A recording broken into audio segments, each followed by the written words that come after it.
بسم الله الرحمن الرحيم إن الحمد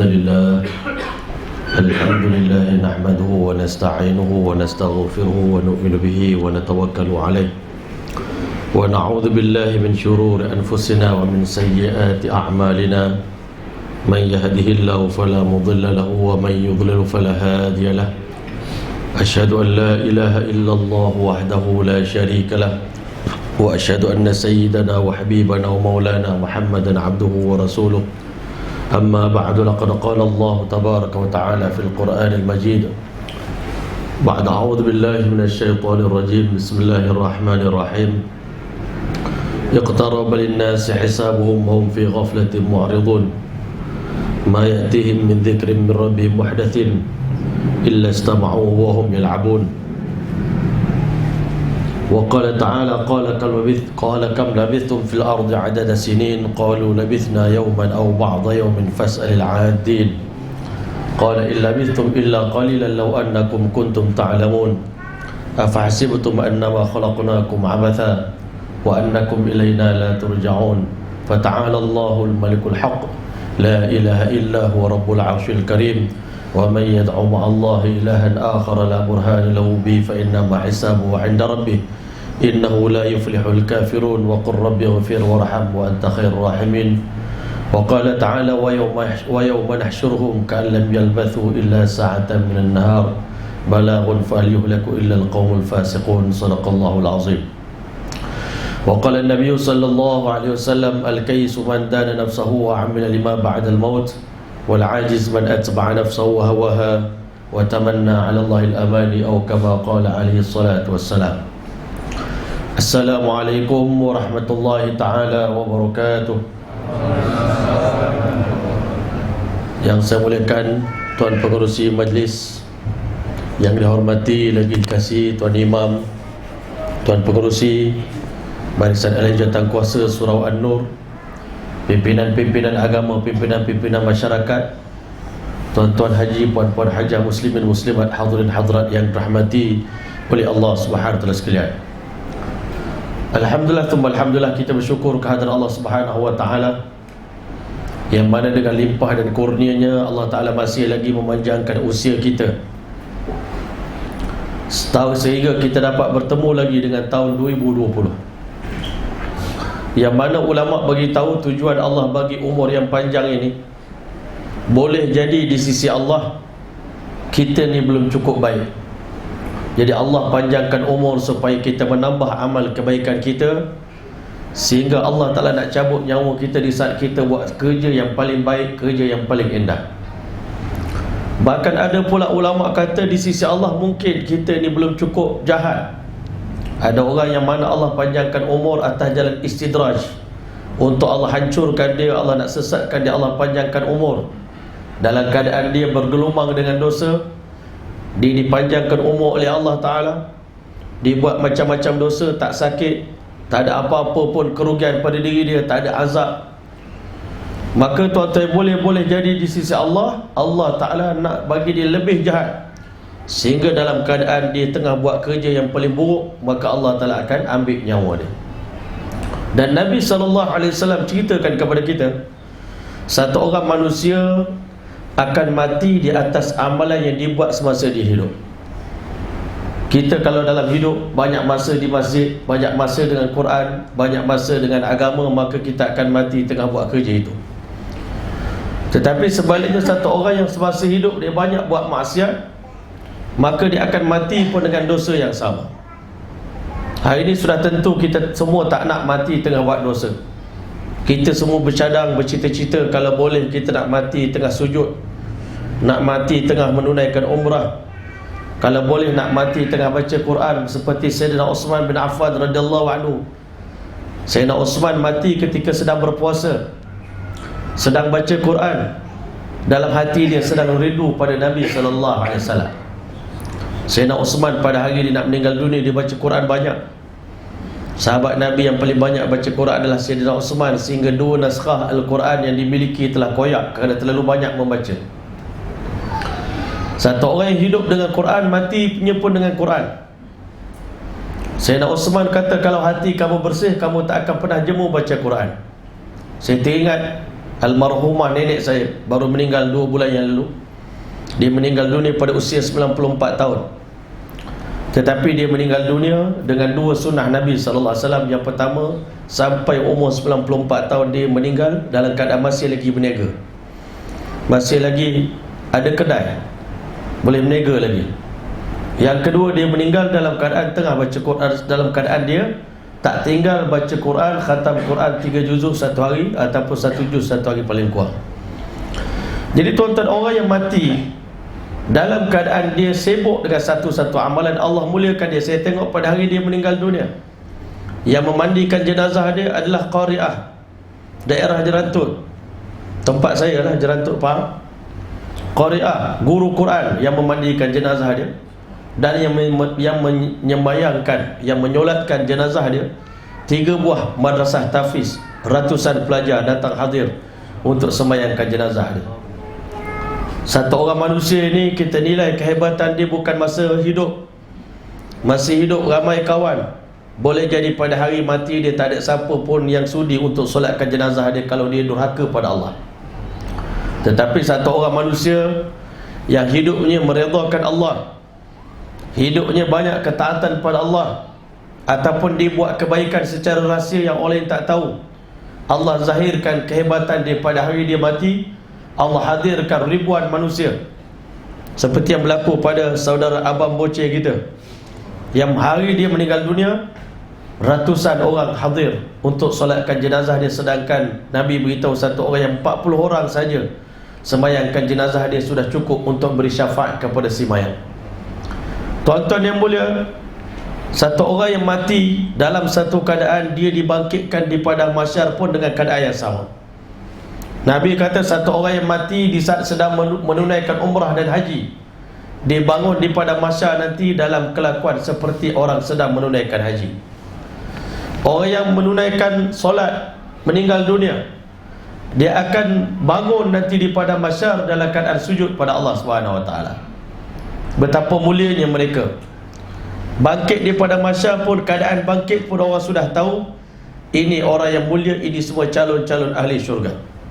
Orang mati syahid, kata Nabi, bangun di padang mahsyar dengan darah masih lagi mengalir di badan dia, masih lagi cair darahnya, tetapi bau darah itu adalah bau kasturi.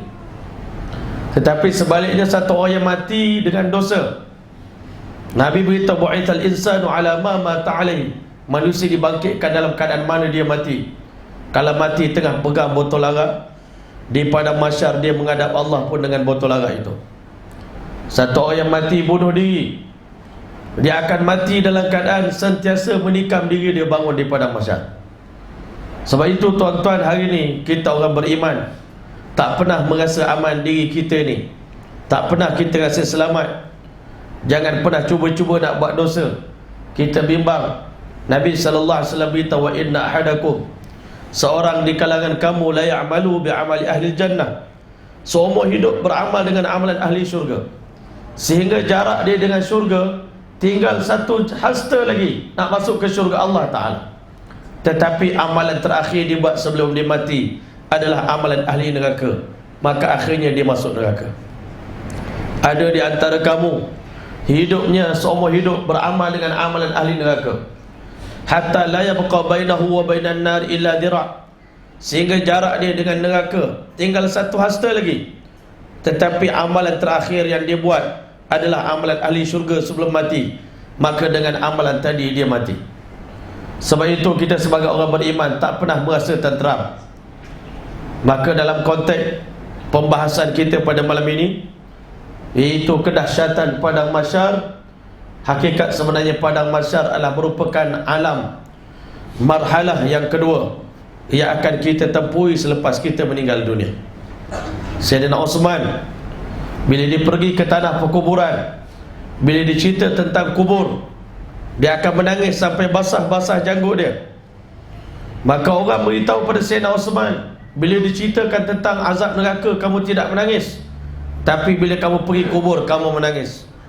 Maka dijawab oleh Sayyidina Osman, dengar sini baik-baik, innal qabra, Sesungguhnya kubur itu awwalu manzilatin min manazilil akhirah, persinggahan yang pertama kita akan singgah dalam perjalanan kita menuju ke alam akhirat.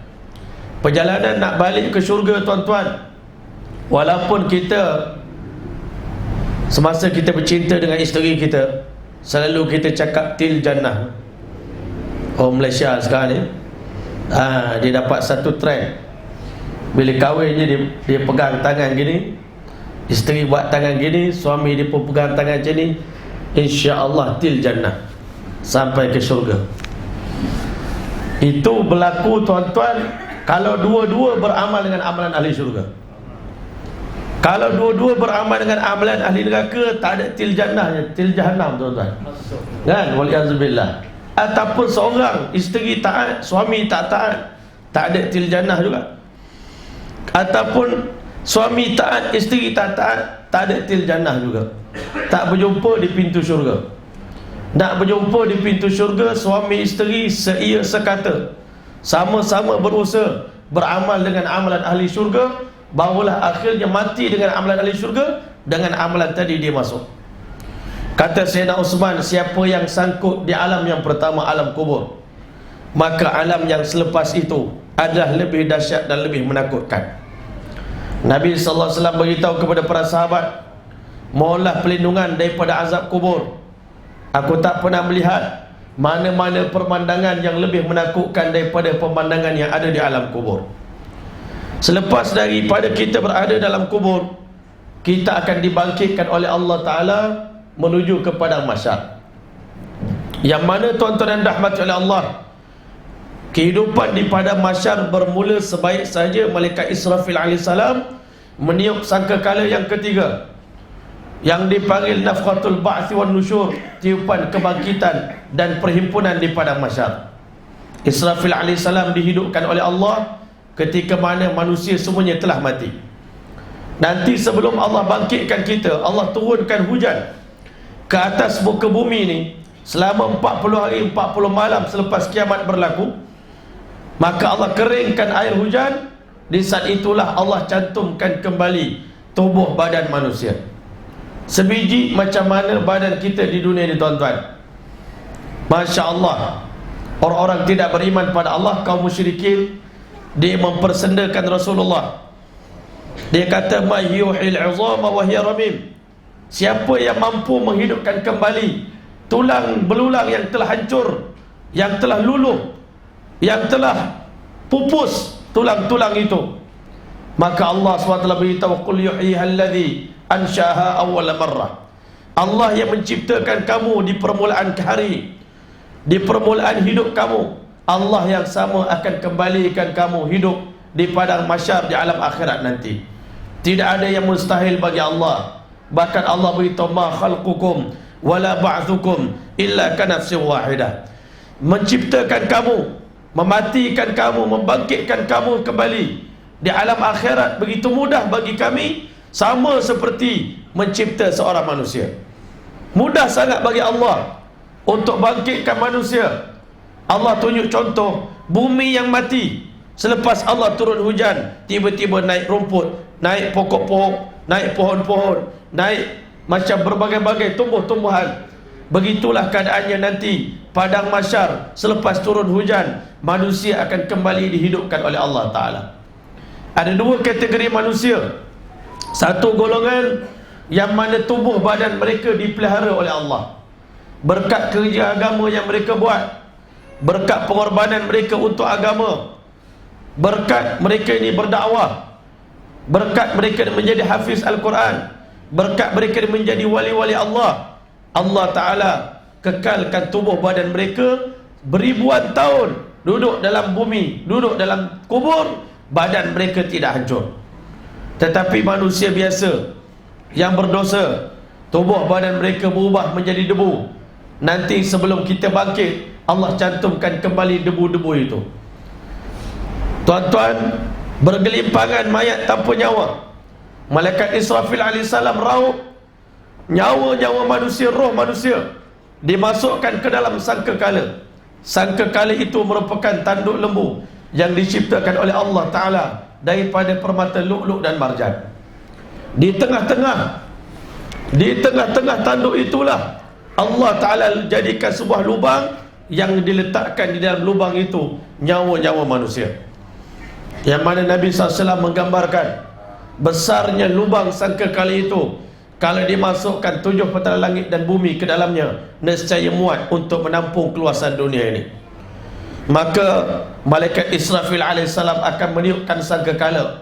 Perlahan-lahan dengan perintah Allah Subhanahu wa taala, roh tadi akan berterbangan di udara seperti bunyi lebah-lebah yang keluar daripada sarang masing-masing dan bertebaran di seluruh dunia mencari tubuh badan pemiliknya. Masya Allah.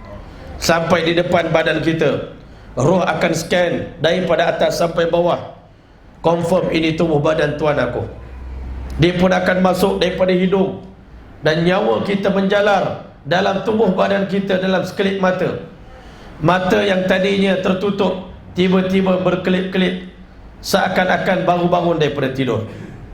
Tangan yang tadinya kaku telah mula bergerak. Jantung yang tadi tidak berdenyut telah kembali berdenyut. Darah yang tadinya tidak mengalir sudah mulai mengalir. Dan manusia terasa macam seakan-akan baru bangun tidur di dunia ini.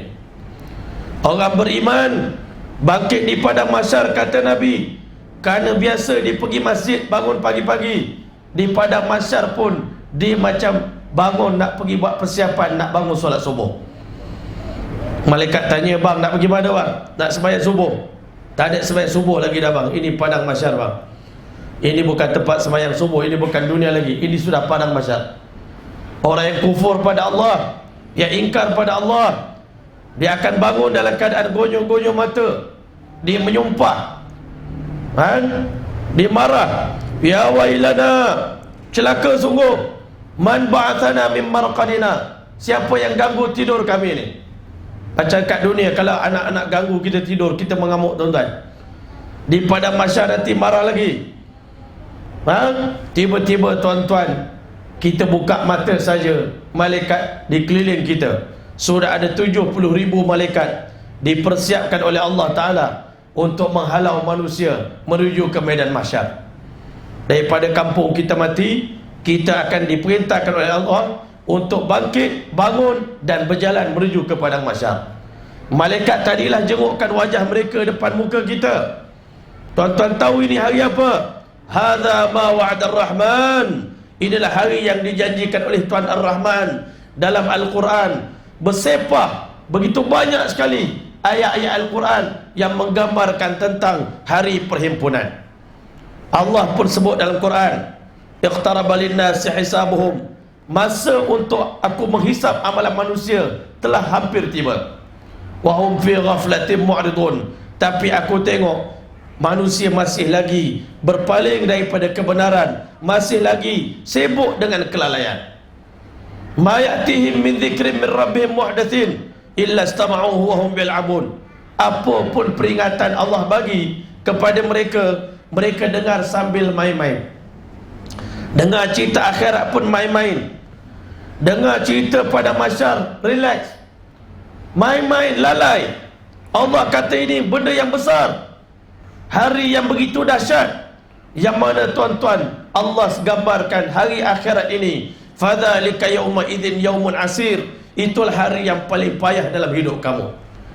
Yauma yaj'alul wildana shiba, hari yang menjadikan kanak-kanak yang belum tahu apa-apa sampai di padang mahsyar beruban rambut dia tuan-tuan.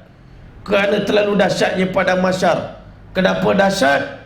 Sebelum kita bangkit tuan-tuan, Allah ubah bumi yang dulunya daripada tanah, Allah tukar. Yauma tubaddalul ardu ghairal ardi was samawati wa barazulillahil wahidil qahar. Pada hari kami tukar bumi lama dengan bumi baru. Bumi lama daripada tanah Allah lipat macam gulung kapet ni tuan-tuan. Dilipat kapet lama, dibentangkan kapet baru daripada tembaga ataupun daripada perak.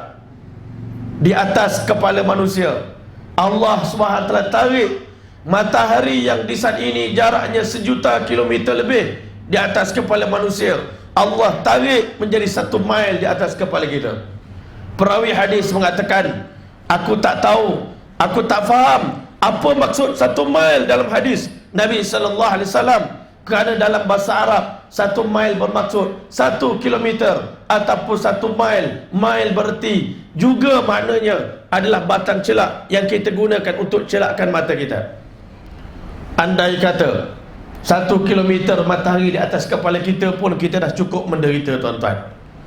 Mungkin menggelegak otak kita, tuan-tuan. Kalau di dunia ni seharian kita kena matahari, terik panas matahari, kita demam, tuan-tuan. Demam panas. Kalau dah demam kena matahari lagi, bertambah lagi. Bayangkan di padang mahsyar 50,000 tahun berada bawah terikan matahari, tanpa minum, tanpa makanan, tanpa teduhan, tanpa apa-apa pun yang akan menghalang kita. Lebih berat daripada itu, Allah Ta'ala akan upgradekan kepanasan matahari itu menjadi 99 kali ganda lebih panas daripada matahari yang ada di dunia ini. Pada hari itu bagaimana kita, tuan-tuan? Bagaimana anak dan isteri kita? Bagaimana keadaan saudara-saudara kita, adik-beradik kita, ibu bapa kita? Tuan-tuan, pada hari itu Nabi SAW beritahu setiap insan akan melupakan sesiapa yang dia sayang. Hari ini kita boleh sayang isteri, boleh sayang anak, sayang ibu bapa, sayang adik-beradik, sayang kawan-kawan sebab kita tengah enjoy, tengah seronok, tengah bahagia. Tapi time susah dalam perjalanan, saya kadang-kala bersembang dengan kawan-kawan bikers. Kadang-kala dikata perjalanan yang jauh, naik suami isteri membonceng, naik motor besar ni, tuan-tuan, kalau tak kena gaya ada yang balik bercerai pun ada. Sebab bila time susah, manusia dah tak ingat orang lain. Manusia ingat nak selamatkan diri sendiri saja, lepas diri sendiri saja. Orang lain tu semua akan membebankan kita. Nabi bagi tahu 3 tempat manusia tak akan ingat siapa yang dikasihi. Yang pertama, saat dia menghadapi penghisaban.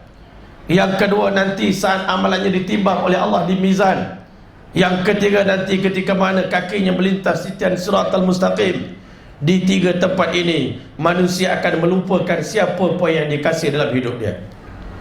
Bangkitnya kita di padang mahsyar, malaikat suruh bangun.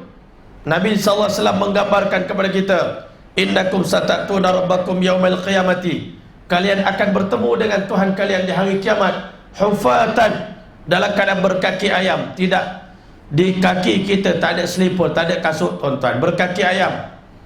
Matahari atas kepala, tanah di bawah ini daripada tembaga, daripada perak, tuan-tuan, berkaki ayam. Kami pernah pergi ke Badar, tuan-tuan. Dalam perjalanan pergi Badar, kita akan lalu di bukit pasir yang cantik. Selalu kita pergi ambil gambar kat situ. Pasir dia halus macam tepung. Kita selalunya cakap pasir dia halus, jadi kita tak payah pakai selipar pun tak apa. Kita cuba naik bukit tu tak payah pakai selipar. Dalam masa 2 minit je kita berjalan, kita kena patah balik ambil kasut kita. Terlalu panas. Itu pasir, tuan-tuan. Bayangkan kita berkaki ayam di atas tembaga yang panas, berkaki ayam di atas perak yang panas. Pada waktu itu bagaimana keadaan tapak kaki kita? Uratan, lebih lagi dalam keadaan bertelanjangan, tidak berpakaian. Siti Aisyah tanya, ya Rasulullah, hari itu kalau kita telanjang, tak adakah kita perasaan malu, segan, nanti orang tengok aurat kita, laki-laki perempuan? Kata baginda sallallahu alaihi wasallam, wahai Aisyah, dengar sini baik-baik. Padang mahsyar terlalu dahsyat, terlalu ngeri, terlalu panas, terlalu derita, sehingga tak ada siapa pun waktu itu yang berkesempatan untuk tengok aurat orang lain. Tambahan pula, alam akhirat terlalu gelap, lebih gelap daripada dunia ini. Dunia ini kalau tidak ada matahari dan bulan bagaimana? Gelap gelita. Bayangkan padang mahsyar lebih gelap daripada alam dunia ini. Walaupun matahari 1 jengkal di atas kepala manusia, dekat matahari di atas kepala itu tidak menghilangkan kegelapan padang mahsyar. Nak tengok tapak tangan sendiri pun tak nampak. Sebab itu orang yang berjalan di padang mahsyar, dia memerlukan cahaya. Hari ini kita nak berjalan, kita perlukan lampu jalan, lampu jalanan. Kalau mau jalan di highway, supaya tidak terjun gaung, supaya kenderaan kita ini tidak terjun gaung, kita perlukan lampu-lampu di samping jalan, di kiri kanan jalan. Tetapi di padang mahsyar tidak ada lampu luaran. Yang ada cumalah lampu kita sendiri, cahaya kita sendiri daripada iman dan amal yang kita bina di dunia ini. Hari ini orang tak nampak apa nilai iman. Orang-orang dakwah datang ke tempat kita, ayo kita duduk dalam majlis iman dan amal, iman dan amal. Orang tanya, apa guna iman dan amal? Sekarang memang belum berguna. Nanti di padang mahsyar, orang beriman dia berjalan dengan nur, satu cahaya yang terang benderang, yang begitu indah.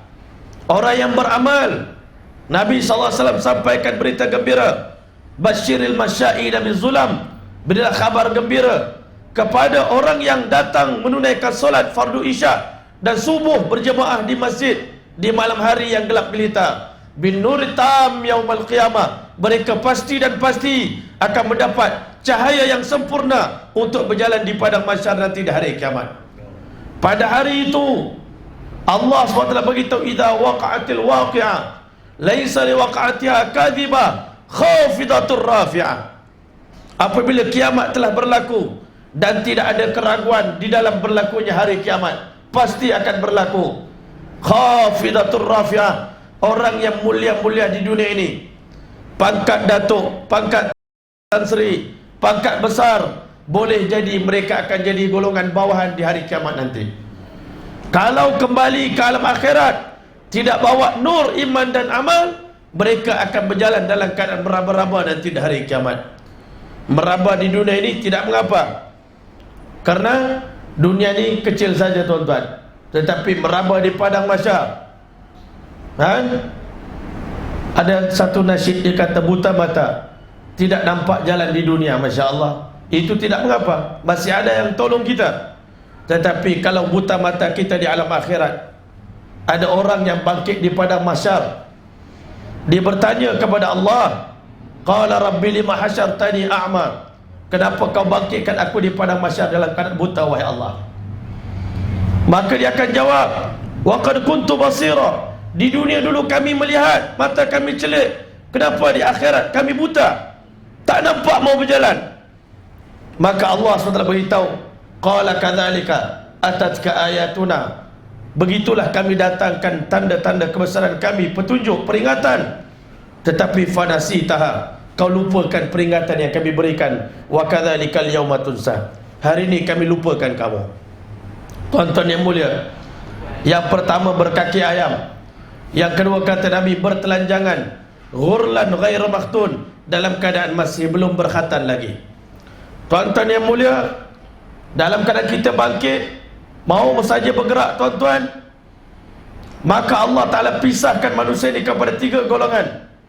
Golongan yang pertama, baginda sallallahu alaihi wasallam beritahu, bergerak di padang mahsyar, berjalan sinfan yamshi ala rukban, berjalan di atas kenderaan. Nanti satu golongan mereka akan bergerak naik kenderaan, ada kenderaannya. Tuan-tuan yang mulia, hari ini kalau ada anak cucu kita bertanya kepada kita, kan, atau di mana letaknya lokasi padang mahsyar, setan ini ditipu kita. Dia kata mungkin padang mahsyar ini duduk di planet Marikh, mungkin di planet Pluto, Utarin, planet-planet yang lain. Nanti mungkin dunia kiamat hancur, kita pindah ke sana, kita terbang ke sana, naik pesawat, naik kapal terbang ke pergi mana.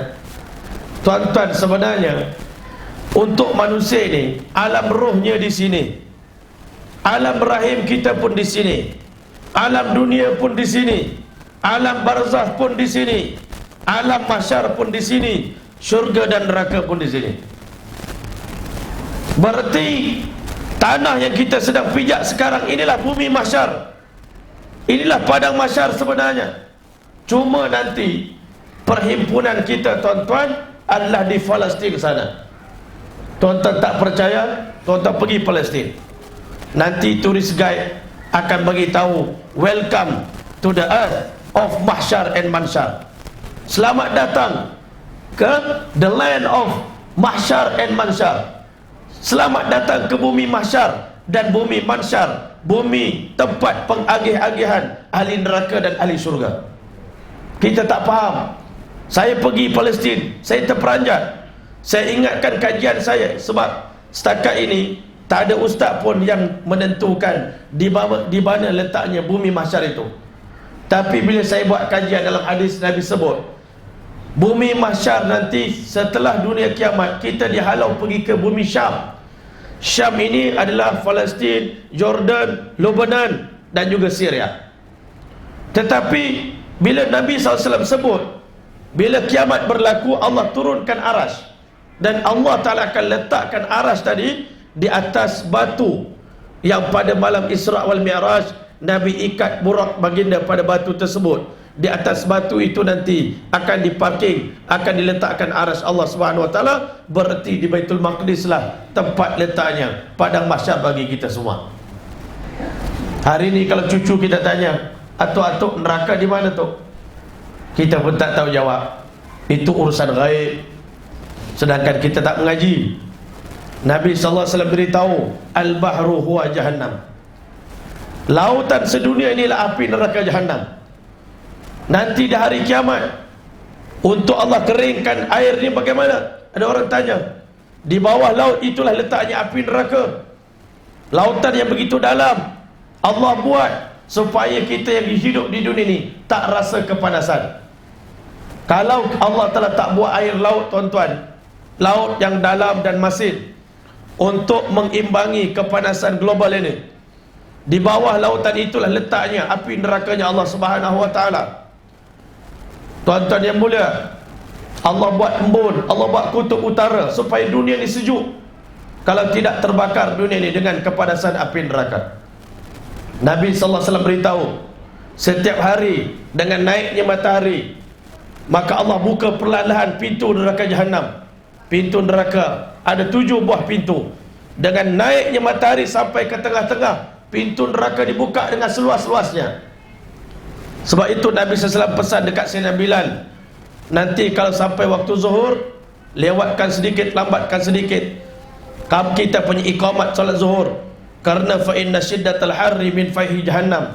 Kepanasan, kehangatan waktu tengah hari itu adalah merupakan bahangnya api neraka jahannam. Neraka sangat dekat dengan kita rupanya, tuan-tuan. Tuan-tuan yang mulia, anak cucu kita tanya di mana letaknya lokasi Telaga Kausar. Tuan-tuan, Nabi sebelum wafat naik ke atas mimbar baginda. Dia beritahu, di saat ini aku sedang berdiri di atas telagaku, di atas mimbarku. Apa maksud telagaku? Telaga Al-Kausar letaknya di Raudhah sana, tuan-tuan, di mimbar baginda sallallahu alaihi wasallam.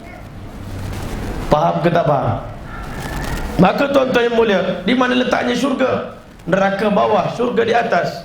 500 tahun, 500 tahun, 500 tahun, 500 tahun, makin tinggi. Di Iliyin sana, itu letaknya syurga kita. Sebab itu tuan-tuan rahmat Allah, hari ini jangan terpedaya dengan dunia ini. Jangan terpedaya dengan iblis. Kita berada di bumi mahsyar. Kita dalam perjalanan menuju ke alam akhirat. Dan alam akhirat, yauma yarawnahu ba'ida, hari yang kamu nampak jauh, wa narahu qariba, tetapi kami nampak dekat. Justru kenderaan kita nak naik di alam akhirat nanti apa? Adakah kita mau naik motor? Mau naik kereta? Mau naik pesawat? Tuan-tuan yang mulia, nanti di hari kiamat semua kenderaan ini sudah tidak terpakai lagi.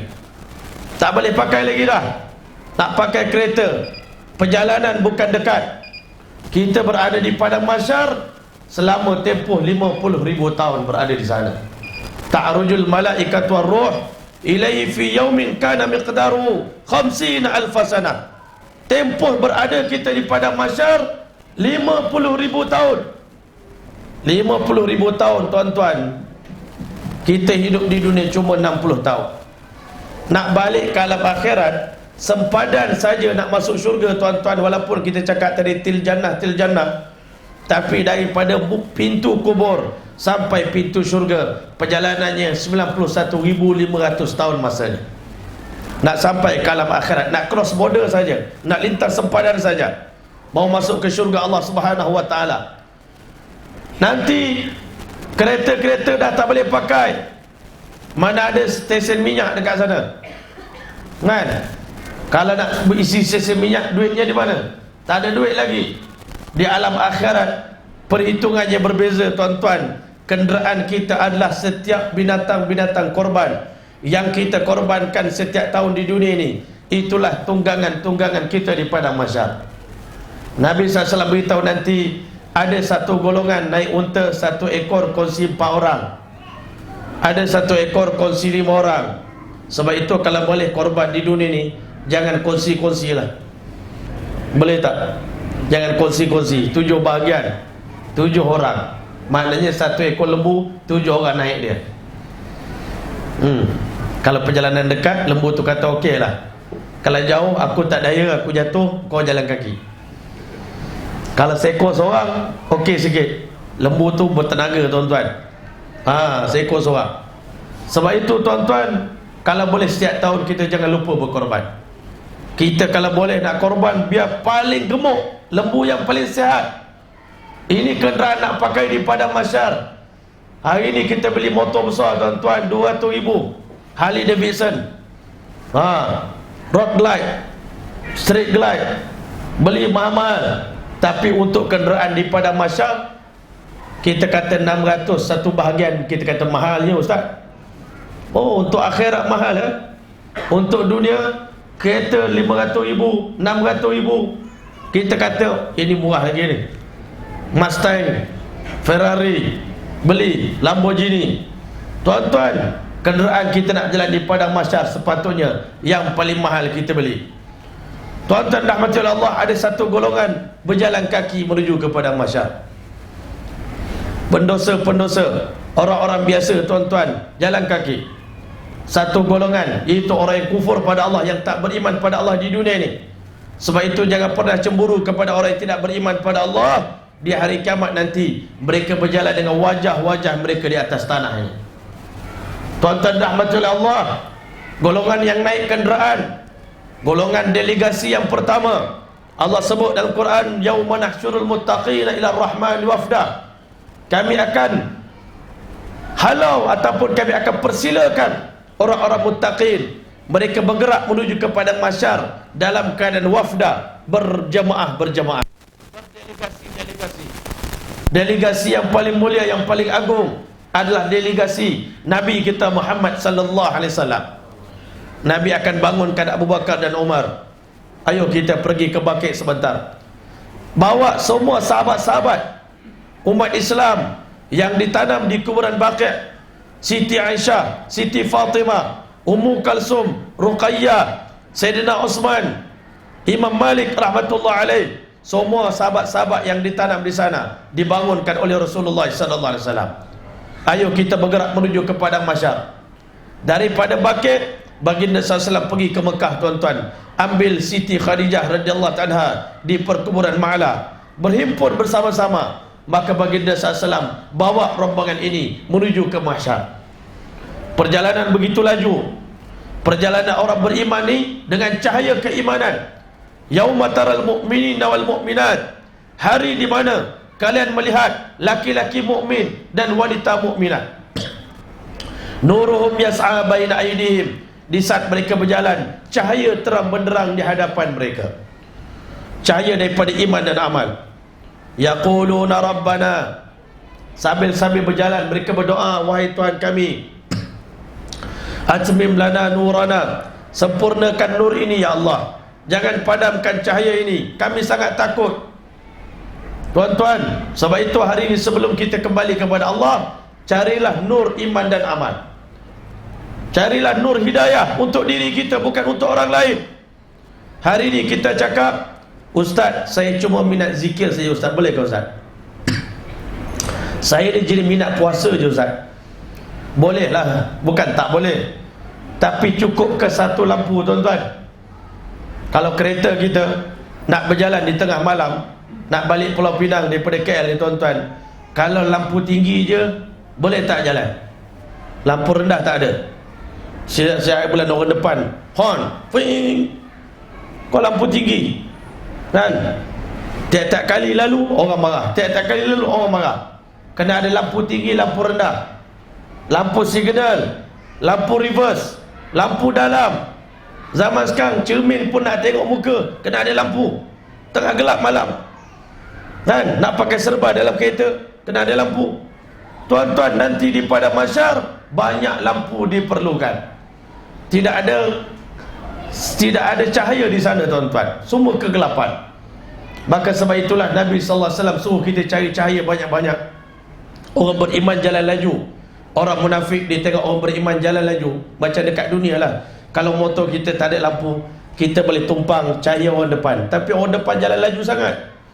Orang munafik kata, yauma yaqulul munafiquna wal munafiqat lilladheena amanu. Wanita munafik dan laki-laki munafik berkata kepada orang beriman, unzuruna, jangan speed laju sangat, tunggu kami sama, kami pun nak tumpang, nak tabis min nurikum, kami nak tumpang cahaya kalian.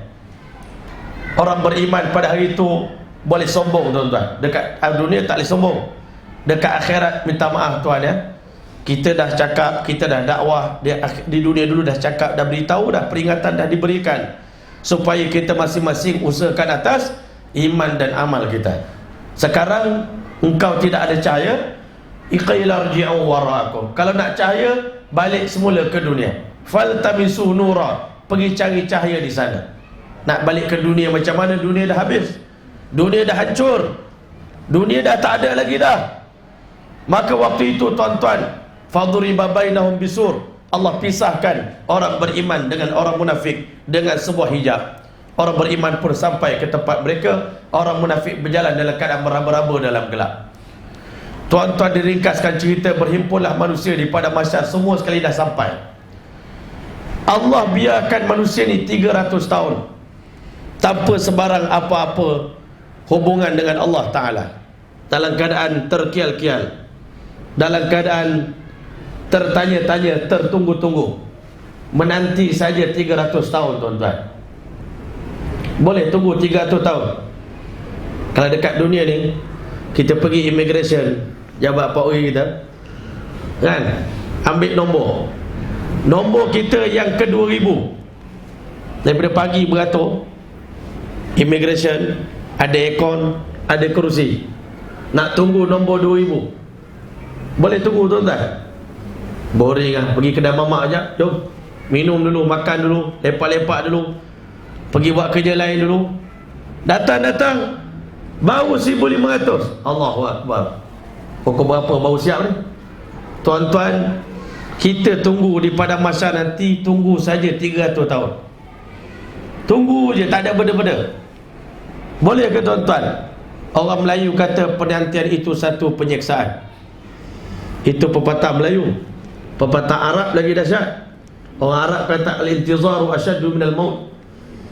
Penantian itu lebih teruk pada mati lagi. Baik mati daripada menunggu. Tuan-tuan, 300 tahun tunggu, nak buat apa lagi? Pada waktu itu Nabi kata Allah Ta'ala akan azab manusia ni ikut kadar dosa masing-masing. Sebab itu jangan pernah sayang dengan dosa. Ada setengah orang sayang sangat dengan dosa. Sayangnya oh, kata tinggallah, inilah masa yang terbaik untuk tinggal benda tu. Sayang bang, saya kena sakit teruk baru tinggal. Kalau sakit tak teruk, tak tinggal lagi. Sayang sangat, ya Allah, kekasih saya. Kekasih tu nak bawa balik jumpa dengan Allah di padang mahsyar.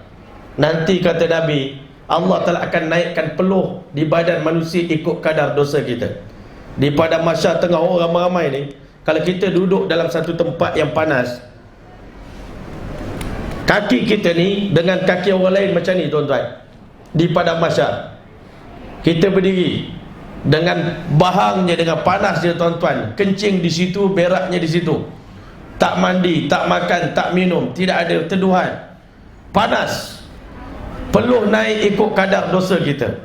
Dan peluh itu panasnya seperti minyak yang mendidih tuan-tuan. Ada orang peluhnya naik sampai paras buku lali, ada orang peluhnya naik sampai paras lutut, ada orang peluhnya naik sampai paras pusat, ada orang sampai paras dagu, ada orang sampai paras telinga, ada orang tenggelam lemas dalam peluh sendiri. Sebab itu tuan-tuan, sebelum balik bertaubat, istighfar banyak-banyak, supaya daripada atas dia kurang sikit, kurang sikit, kurang sikit, kurang sikit, kurang sikit, kurang sikit. Kita buka Waze tuan-tuan, nak sampai ke sini 7.40. Kalau bawa laju sikit, dia kurang sikit. Tapi kurang sikit sangatlah, 2-3 minit boleh. Tetapi nak kurang setengah jam, tak pernah berlaku. Sekali je saya turun daripada Penang, nak ceramah di Kuala Lumpur. Saya bertolak daripada Taiping pukul 5.30 petang. Saya tengok Waze tu, sampai pukul 8.50, dekat pukul 9 habislah ceramah hari ni.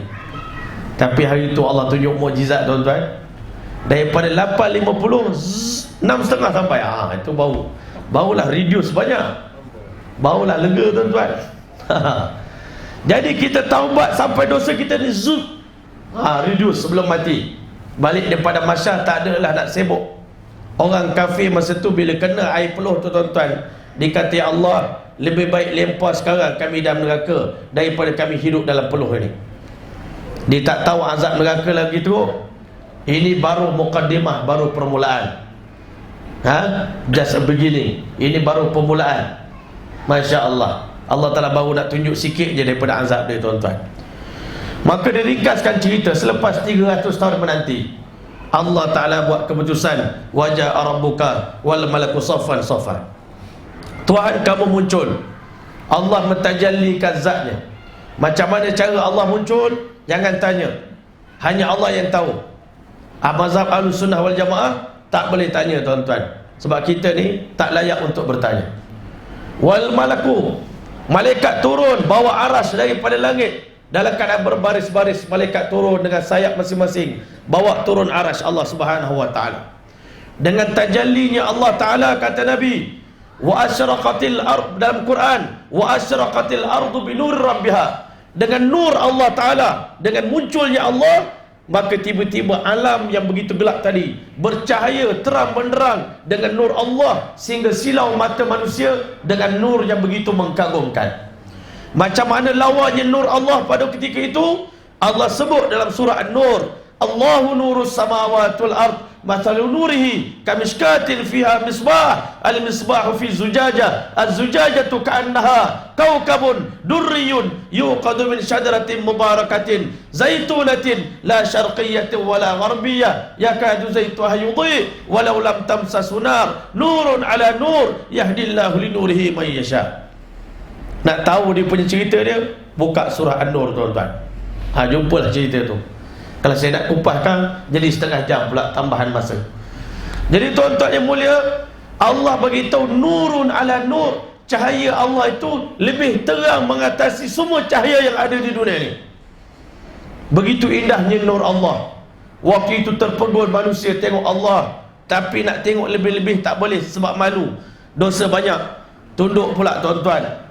Lalu di saat itulah seorang malaikat beritahu, wahai sekalian hamba Allah, di sekaranglah masanya untuk sekalian kita bersujud kepada Allah Subhanahu Wa Taala, Tuhan yang maha mulia, Tuhan yang maha agung. Waktu itu tuan-tuan, malaikat memerintahkan, bersujudlah kamu kepada Allah. Di saat itu kata Allah, wa'anatil wujuh lil hayyil qayyum, semua wajah-wajah tersembam bersujud kepada Allah Ta'ala, Tuhan yang maha hidup lagi menghidupkan. Waktu manusia bersujud kepada Allah, apa yang keluar daripada mulut kita, mulut Nabi-Nabi, mulut para malaikat? Apa kata mereka? Subhanaka ma'abadnaka haqqa ibadatik, maha suci Allah, selama ini kami belum lagi ibadat betul-betul kepadamu ya Allah. Nabi SAW yang semayang sampai bengkak kaki pun kata, bila tengok Allah dan bandingkan dengan ibadat yang kita buat, sebenarnya tak layak pun ibadat kita ni untuk Allah. Semayang kita ni tak layak pun untuk Allah sebenarnya. Zikir kita, doa kita tak layak pun untuk Allah. Allah terlalu tinggi, terlalu mulia. Pujian kita tak sampai pun nak puji Allah sebenar-benarnya.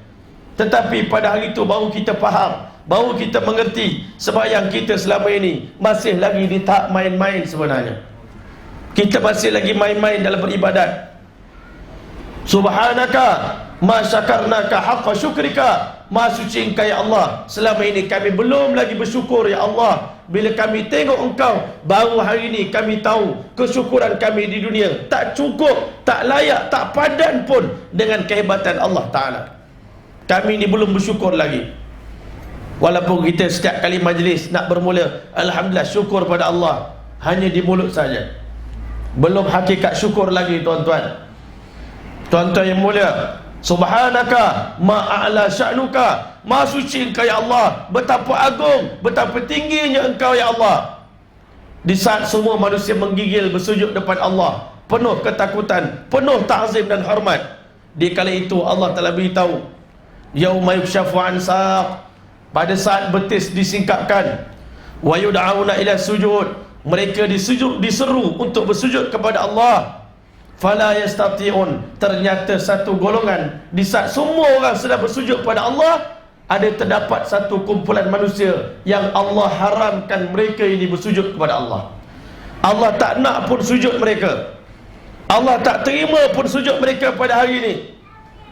Allah kakukan tulang belakang mereka jadi keras, nak turun tak boleh turun, cuba juga paksa, teran tak jalan juga, Allah kakukan tulang belakang dia. Maka waktu itu Allah beritahu, khasyiatan absarum, mata mereka tertunduk ke bawah, segan dengan Allah. Tarhaqum zillah, seluruh tubuh badan mereka diselubungi dengan rasa sangat-sangat hina. Bodohnya kami ya Allah, hinanya kami pada hari ini, di saat seluruh hamba engkau bersujud kepadamu, kenapa kami tak diizinkan bersujud? Apa dosa kami? Maka ulama Allah sebut dalam ayat yang sama, wa qad kanu, dosa mereka adalah di dunia dahulu, yud'auna ila sujud, kami jemput kamu datang bersujud kepada kami di masjid, hayya 'ala salah, hayya 'al falah, wa hum salimun, mereka sedang relax-relax saja tuan-tuan. Tak apalah, orang ajak pergi masjid, petang-petang orang datang rumah kita, jom solat berjemaah, kata awak pergilah dulu, awak pergilah dulu. Ada orang kita ajak pergi berjemaah di masjid, kau buta ke? Kau tak nampak aku tengah minum teh sedap-sedap, engkau sedang-sedang ajak aku pergi masjid? Orang tengah-tengah sedap-sedap tengok sinetron waktu maghrib ni, sinetron tengah sedap ni, cerita sedap ni, saya follow cerita ni. Tuan-tuan yang mulia, balasan dia nanti di hari kiamat, orang yang sombong dijemput oleh Allah, tak nak datang ke rumah Allah, Allah haramkan dahi mereka bersujud di hadapan Allah Ta'ala. Nak ke kita tuan-tuan? Berani ke kita? Apa akan jadi pada golongan tersebut saat mereka diharamkan bersujud oleh Allah Ta'ala? Mereka telah yakin, pada hari ini kami pasti jadi golongan ahli neraka. Sebab itu kita jangan ingat solat berjemaah ni benda kecil. Abu Darda radhiyallahu anhu kata, lebih baik kita tuang timah yang mendidih kepada telinga yang telah dengar azan tapi masih degil tak nak datang ke masjid.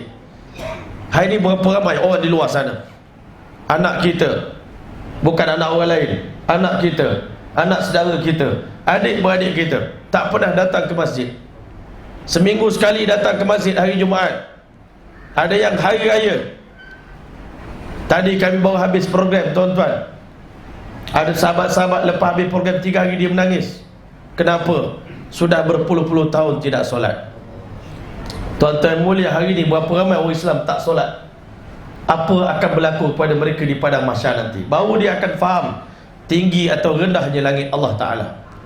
Tuan-tuan yang dirahmati oleh Allah, selesai manusia bersujud kepada Allah, di saat itulah kata ulama, Allah menunjukkan kemarahan dia pada hari itu.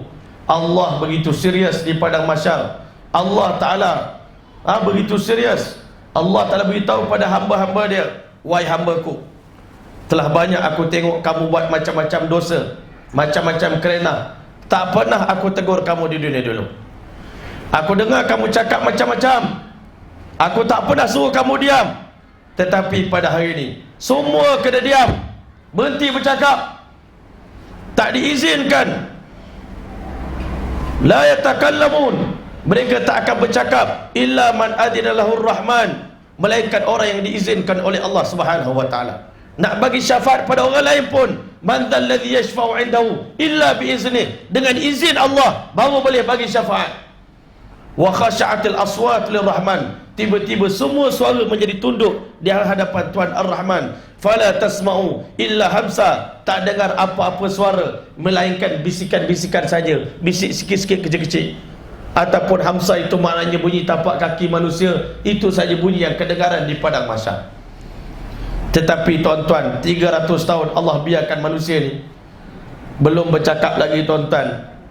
Di saat itulah, sebelum itu Allah Ta'ala perintahkan malaikat, sebelum aku nak mulakan apa-apa hubungan aku dengan manusia, pergi ambil mimbar-mimbar dalam khazanah aku, kursi-kursi yang istimewa, letakkan, susun di bawah naungan aras Allah Ta'ala. Disusunkan mimbar-mimbar daripada intan permata. Di atasnya, tempat duduk mimbar itu adalah daripada kasturi hitam dan kasturi putih. Allah susunkan mimbar-mimbar itu. Tuan-tuan yang mulia, malaikat menyeru, dijemput semua nabi-nabi mengambil tempat posisi kamu masing-masing. Masing-masing kerusinya, mimbarnya sudah ada namanya. Mimbar yang paling dekat dengan aras Allah Ta'ala tidak lain dan tidak bukan adalah mimbar Nabi kita Muhammad sallallahu alaihi wasallam. Sebab tu jangan lupa berdoa lepas solat, Allahumma anzilhul maq'adal muqarraba indaka yaumil qiyamah. Ya Allah, letakkan posisi Nabi kami Muhammad pada kedudukan paling hampir dengan engkau di hari kiamat. Rasulullah ambil tempat dia. Tempat nombor 2 sebelah Nabi adalah Nabi Allah Ibrahim AS. Sebelah sana Nabi Allah Nuh AS, Nabi Allah Musa AS, Nabi Allah Isa AS, Nabi Adam AS. Tuan-tuan yang mulia, semua Nabi-Nabi, 124 ribu Nabi dah ambil tempat masing-masing.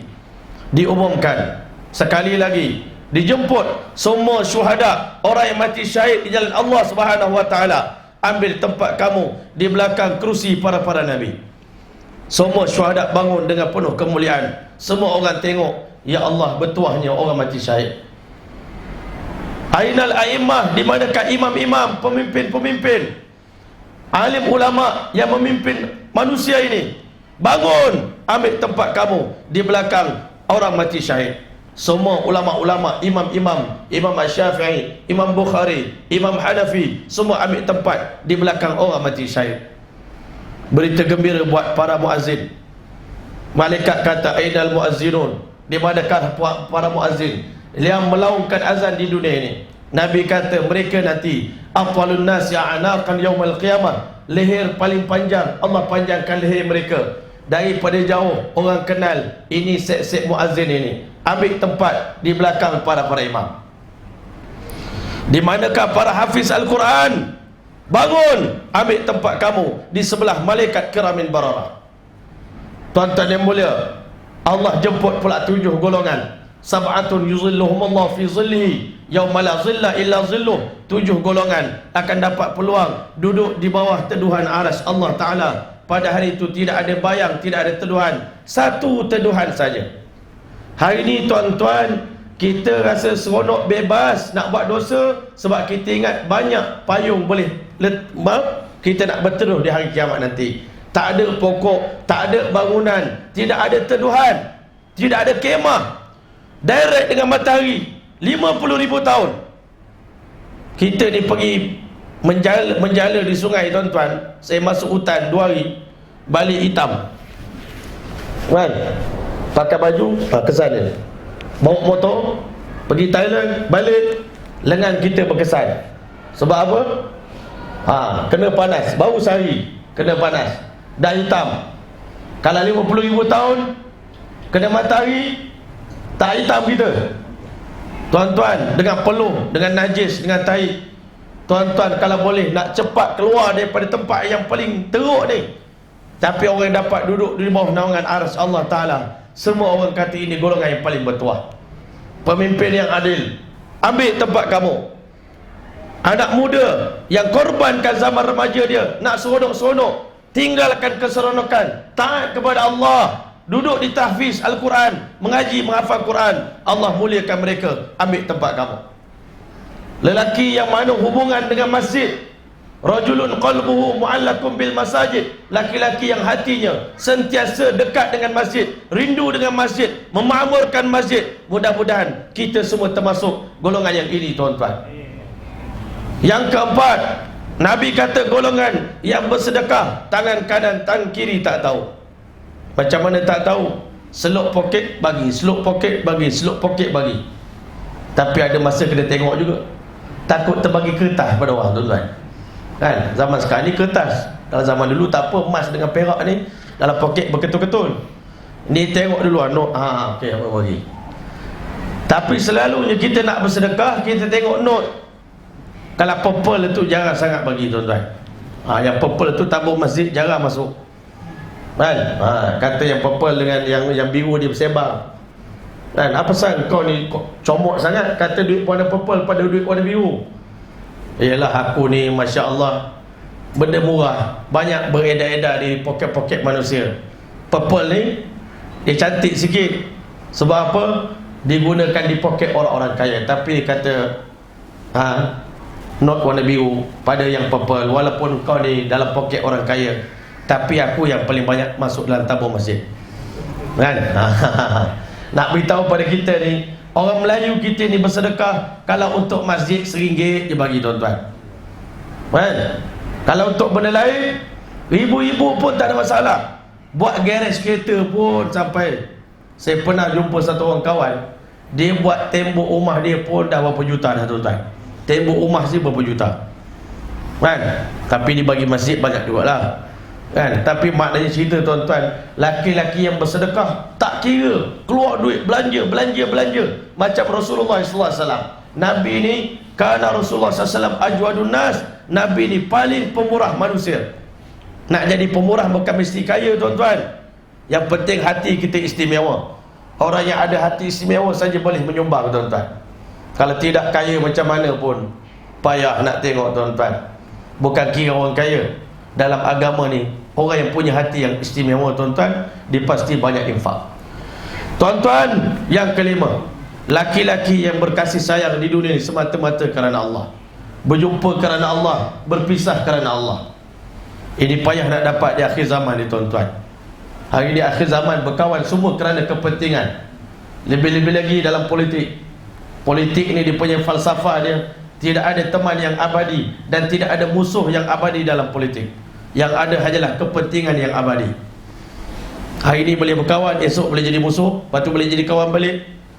Sebab itu hari ini kita nak cari kawan kerana Allah, bertemu kerana Allah, berpisah kerana Allah. Ini sampai ke syurga insya-Allah. Yang keenam, laki-laki yang duduk menangis di tengah malam di atas dosa-dosa yang dilakukan, mengalir air mata dia kerana takut pada Allah Subhanahu Wa Taala. Adakah sifat ini pada kita sekarang? Adakah bangun malam menangis sampai menggigil, terketar-ketar? Tak pernah. Isteri kita tak pernah tengok kita menangis tengah malam.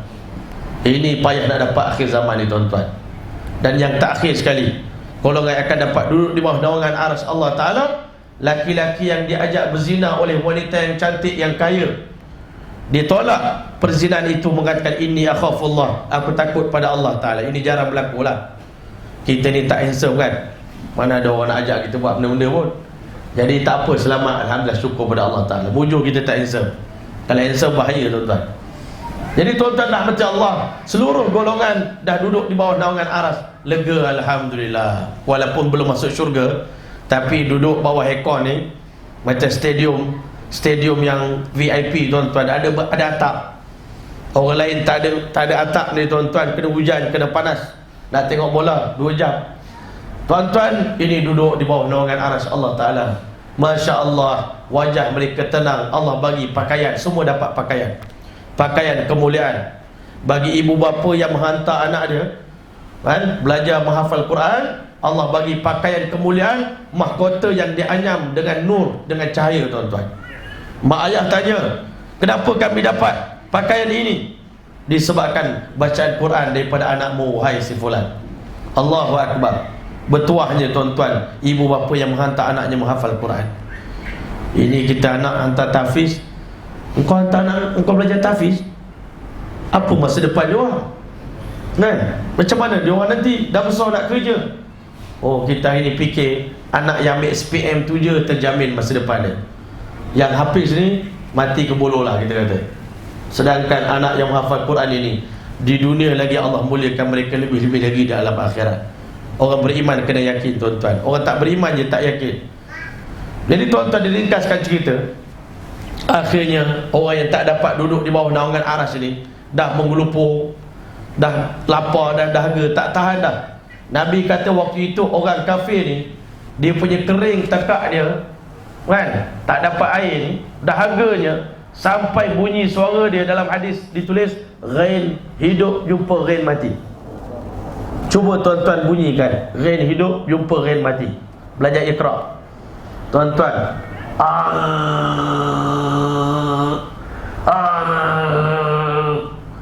Dah begitu je dah keluar suara dia.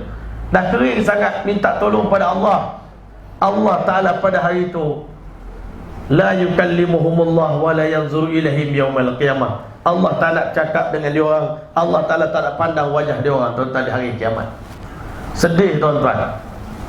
Ada orang tuan-tuan di hari kiamat kena tengkil dengan Allah. Itu yang kita takut.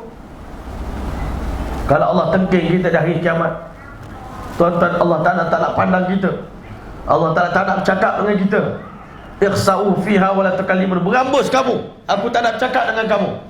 Apa jadi dengan kita tuan-tuan? Sebab itu hari inilah sebelum mati, takutlah pada Allah Subhanahu Wa Ta'ala. Takutlah perhimpunan di padang mahsyar bukan benda yang mudah. Hari ini kita ingat, relax lah bro kan, dunia masih muda. Muda apa tuan-tuan? Di padang mahsyar nanti baru tahu.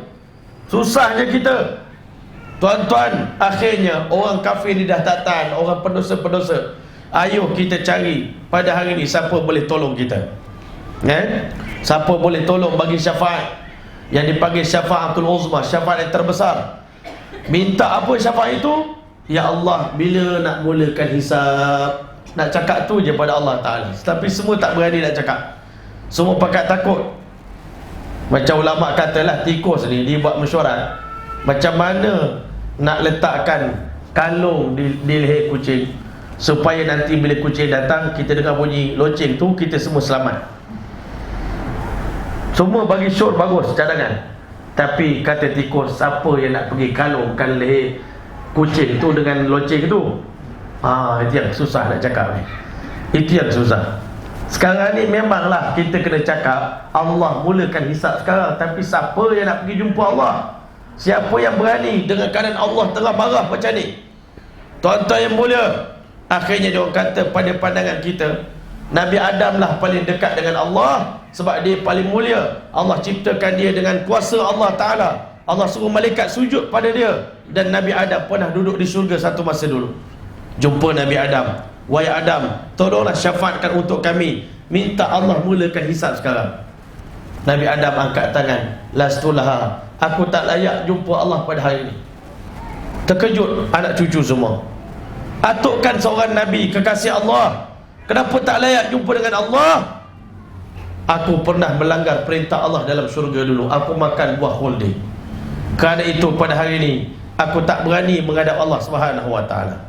Tuan-tuan, Nabi tak pernah buat dosa pun, sikit kesalahan kecil pun Nabi tak berani jumpa Allah. Kita yang dosa bertimbun-timbun ni, berani ke nak jumpa Allah pada hari kiamat nanti? Tuan-tuan, umat kata kalau orang macam tuan tak boleh tolong, siapa boleh tolong? Nabi Adam beritahu, fa'alaikum binuh, kamu cari Nuh alaihissalam, innahu kana abdan syakura, dia hamba yang paling bersyukur pada Allah Ta'ala. Jumpa Nabi Nuh alaihissalam, boleh tak tolong kami bagi syafaat? Minta bagi tahu pada Allah, ya Allah mulakanlah hisab. Allah masih diam, Allah masih marah. Nabi Nuh alaihissalam kata, lastulha, aku pun tak layak jumpa dengan Allah pada hari ini. Aku tak berani, tolong jangan paksa aku. Aku pun tengah risau. Tuan kan Nabi berdakwah 950 tahun, kami berdakwah baru 3 tahun. Nabi Nuh 950 tahun. Maka Nabi Nuh alaihissalam kata, memang aku dakwah 950 tahun, tapi ada satu kesalahan yang aku buat. Aku pernah doa kepada Allah supaya Allah hancurkan umat aku. Jutaan umat aku mati terlemas dalam banjir. Walaupun benda itu adalah perintah Allah, tetapi aku risau jangan-jangan disebabkan kesalahan tadi Allah sedang marah juga kepada aku. Nabi Nuh tak berani jumpa Allah Ta'ala.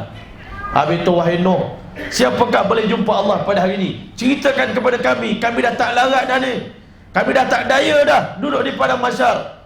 Umat menangis depan Nabi Allah Nuh. Nuh alaihissalam beritahu, fa'alaikum bi Ibrahim, kamu cari Ibrahim, fa innahu khalilullah, dia kekasih Allah Subhanahu Wa Ta'ala. Bila jumpa Nabi Ibrahim, Nabi Ibrahim surrender. Lastulaha, aku pun tak berani jumpa Allah pada hari ini. Wahai Ibrahim, Tuhan yang buat Kaabah, Tuhan yang berkorban sembelih anak sendiri Nabi Ismail, takkan tak layak jumpa Allah. Nabi Ibrahim kata, aku pernah cakap bohong 3 kali dalam dunia. Bukan cakap bohong. Kawan ajak pergi sembah berhala, Nabi Ibrahim kata, aku tak sihat hari ni, engkau pergilah, aku tak sihat. Cakap tak sihat pun menyebabkan hari kiamat nanti takut nak jumpa Allah Ta'ala. Kita hari ni tipu kawan-kawan, berapa ribu orang kita tipu, tak rasa bersalah. Nabi Ibrahim cakap begitu pun takut nanti di hari kiamat tak berani jumpa Allah Ta'ala. Tuan-tuan yang mulia, habis itu kalau Tuhan tak sedia, siapa yang boleh bantu kami? Fa'alaikum bi Musa, carilah Nabi Allah Musa AS, fa innahu kalimullah, dia memang Allah bagi kelebihan, boleh bercakap dengan Allah. Hari itu kalimullah pun angkat tangan, aku pun tak berani jumpa Allah, tolong jangan ganggu aku tengah takut, aku tengah serabut. Tuhan kan kalimullah, memang aku kalimullah, aku pernah tampar orang Kipti, mati disebabkan tamparan aku. Tuan-tuan yang boleh, Nabi Musa tak berani jumpa Allah. Habis itu siapa boleh jumpa Allah Subhanahu wa taala? Fa'alaikum bi Isa fa innahu ruhullah wa kalimatuh. Carilah Isa, dia adalah roh Allah, kalimah Allah. Ulama kata Nabi Isa tak pernah buat satu kesalahan pun, kahwin pun tak pernah, bahkan harta pun tak ada. Dulu sebelum ini Nabi Isa AS ada 3 harta. Salah satu daripadanya cawan. Dia ada simpan cawan. Tapi dilalu tepi sungai, tengok orang minum air sungai dengan tapak tangan. Oh, kalau gitu cawan pun tak perlu dah, saya sedekahkan cawan pada orang, lepas ni saya minum pakai tapak tangan saja. Rumah Nabi Isa AS cuma sekeping papan. Matahari naik belah sini, diletak papan belah sini. Matahari ke atas kepala, letak papan atas kepala. Matahari belah sana, letak papan belah sana. Tetapi pada hari itu Nabi Isa AS pun tak berani jumpa dengan Allah Subhanahu wa taala. Tuan-tuan yang mulia, habis tu umat tanya, kalau Tuhan semua tak sedia tolong kami, siapa lagi yang boleh tolong kami? Semua Nabi-Nabi cakap, wahai seluruh manusia, tak ada siapa boleh tolong kita pada hari ini melainkan Muhammad sallallahu alaihi wasallam. Fa'alaikum bi Muhammadin sallallahu alaihi wasallam, hanya Rasulullah boleh tolong kita pada hari ini. Semua umat berkumpul depan Nabi. Nabi-Nabi pun minta Rasulullah bagi syafaat kepada Allah Subhanahu wa taala. Waktu itu Nabi SAW tertunduk mula-mula. Bila semua manusia cakap, ya Rasulullah, engkaulah harapan kami yang terakhir. Kalau Tuhan pun tolak permohonan kami, habislah kami wahai Rasulullah, tolonglah kami ya Rasulullah, bantulah kami. Semua umat sedang menangis depan Nabi SAW, merayu Rasulullah, bantulah kami wahai Rasulullah. Akhirnya Nabi SAW beritahu, apa? Analah, hanya aku yang layak untuk berjumpa dengan Allah pada hari ini.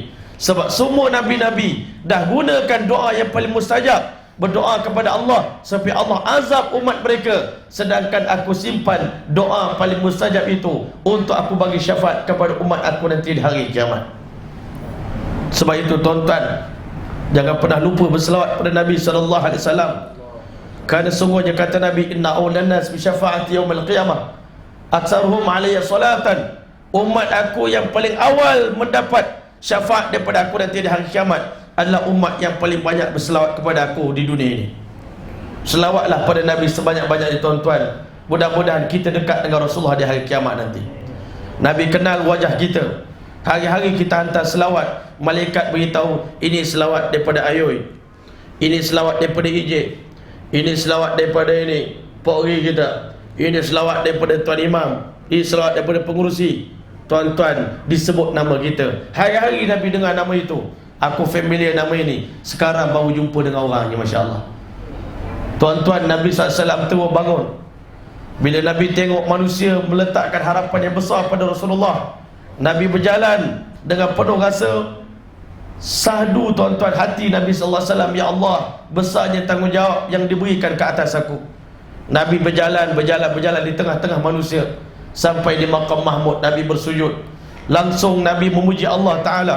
Kata baginda sallallahu alaihi wasallam pada hari itu, Allah ajarkan kepada aku zikir yang tak pernah aku berzikir dengan zikir itu sebelumnya. Zikir yang pertama kali keluar daripada mulut Nabi, memuji Allah dengan pujian yang sempurna. Tuan-tuan, di kali itulah tuan-tuan, tiba-tiba Nabi teringatkan kepada kita semua, umat yang sedang menanti, umat yang sedang menderita kelaparan, kepenatan, keletihan, kepanasan, kedahagaan. Waktu itulah tuan-tuan, tiba-tiba dada Nabi menjadi sebab. Tiba-tiba Nabi SAW menangis dengan teresak-esak. Allahumma arham ummati, ya Allah, kasihanilah umat aku, ya Allah.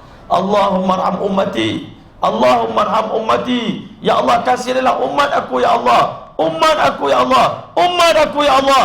Tuan-tuan yang mulia, Allah Subhanahu wa ta'ala bila tengok kekasih dia menangis, ulama kata seakan-akan Allah beritahu pada Rasulullah, wahai kekasihku Muhammad, telah banyak air matamu tertumpah di dunia dahulu setiap malam menangisi umatmu. Maka untuk itu pada hari ini, wahai kekasihku, aku tak izinkan lagi air mata ini tertumpah. Aku tak izinkan engkau menangis. Sekarang juga, wahai kekasihku, irfa' ra'sak, angkat kepalamu, sal tu'ta, minta apa saja permintaan yang kamu nak minta. Washfa' tu syafa', bagilah syafaat kepada siapa pun, syafaat kamu pasti diterima. Nabi SAW angkat kepala, ummati ya Allah, ummati ya Allah, ummati ya Allah. Wahai Muhammad, dengan syafaatmu ini aku berjanji umatmu lah yang pertama akan kuhisab. Tuan-tuan yang mulia, umat Rasulullah yang pertama akan dihisab oleh Allah. Waktu itu semua kita menggigil. Orang nak kena interview mula-mula sekali, panel interview, nak jumpa, cakap awak nombor 1 interview. Macam mana rasa tuan-tuan? Berdebar ke tak berdebar? Kan? Bukan interview biasa ni. Lepas interview masuk neraka kalau tak berjaya. Tuan-tuan yang mulia, umat Rasulullah, kata Nabi, Allah ambil masa 500 tahun untuk hisab umat Muhammad sallallahu alaihi wasallam. 500 tahun pula tuan-tuan tunggu. Tadi 300 tahun tunggu, tambah 500 tahun, dah 800 tahun, dekat 1000 tahun belum boleh hisab lagi tuan-tuan. Tuan-tuan yang dirahmati oleh Allah, Nabi SAW beritahu, sebelum Allah Ta'ala nak hisab manusia ni tuan-tuan, Allah Subhanahu Wa Ta'ala jemput, wahai Jibril alaihissalam, kamu ambil 1000 utas tali belati ni, sebelum aku nak mulakan hisab untuk umat Muhammad, pergi ambil neraka Jahannam, bawa ke sini. Jibril alaihissalam pergi ambil neraka Jahannam, cangkukkan 1000 utas tali belati di sekeliling neraka Jahannam. Malam Isra' wal Mi'raj, Nabi dah pergi tengok neraka Jahannam. Nabi kata, aku dapati tebalnya tembok neraka Jahannam itu 40 tahun perjalanan, dan dalamnya neraka Jahannam, seketul batu jatuh di tebing neraka Jahannam, 70 tahun batu itu jatuh, belum jumpa dasarnya. Maka bila mana Jibril AS cangkukkan 1000 utas tali belati, begitu beratnya neraka Jahannam untuk diheret, maka kata Nabi, Allah hantar setiap tali itu 70,000 malaikat kena tarik tali tadi, baru neraka Jahannam bergerak, tuan-tuan yang dirahmati Allah, menuju ke medan mahsyar. 100 tahun sebelum neraka Jahannam dibawa ke sana tuan-tuan, neraka Jahannam mengaum 3 kali. Ngauman yang pertama, kata Nabi, semua orang yang mendengarnya berlutut dan menggigil, berkatakan kepada Allah, Allahumma ajirni minan nar, ya Allah, selamatkan kami daripada api neraka. Neraka Jahannam mengaum lagi.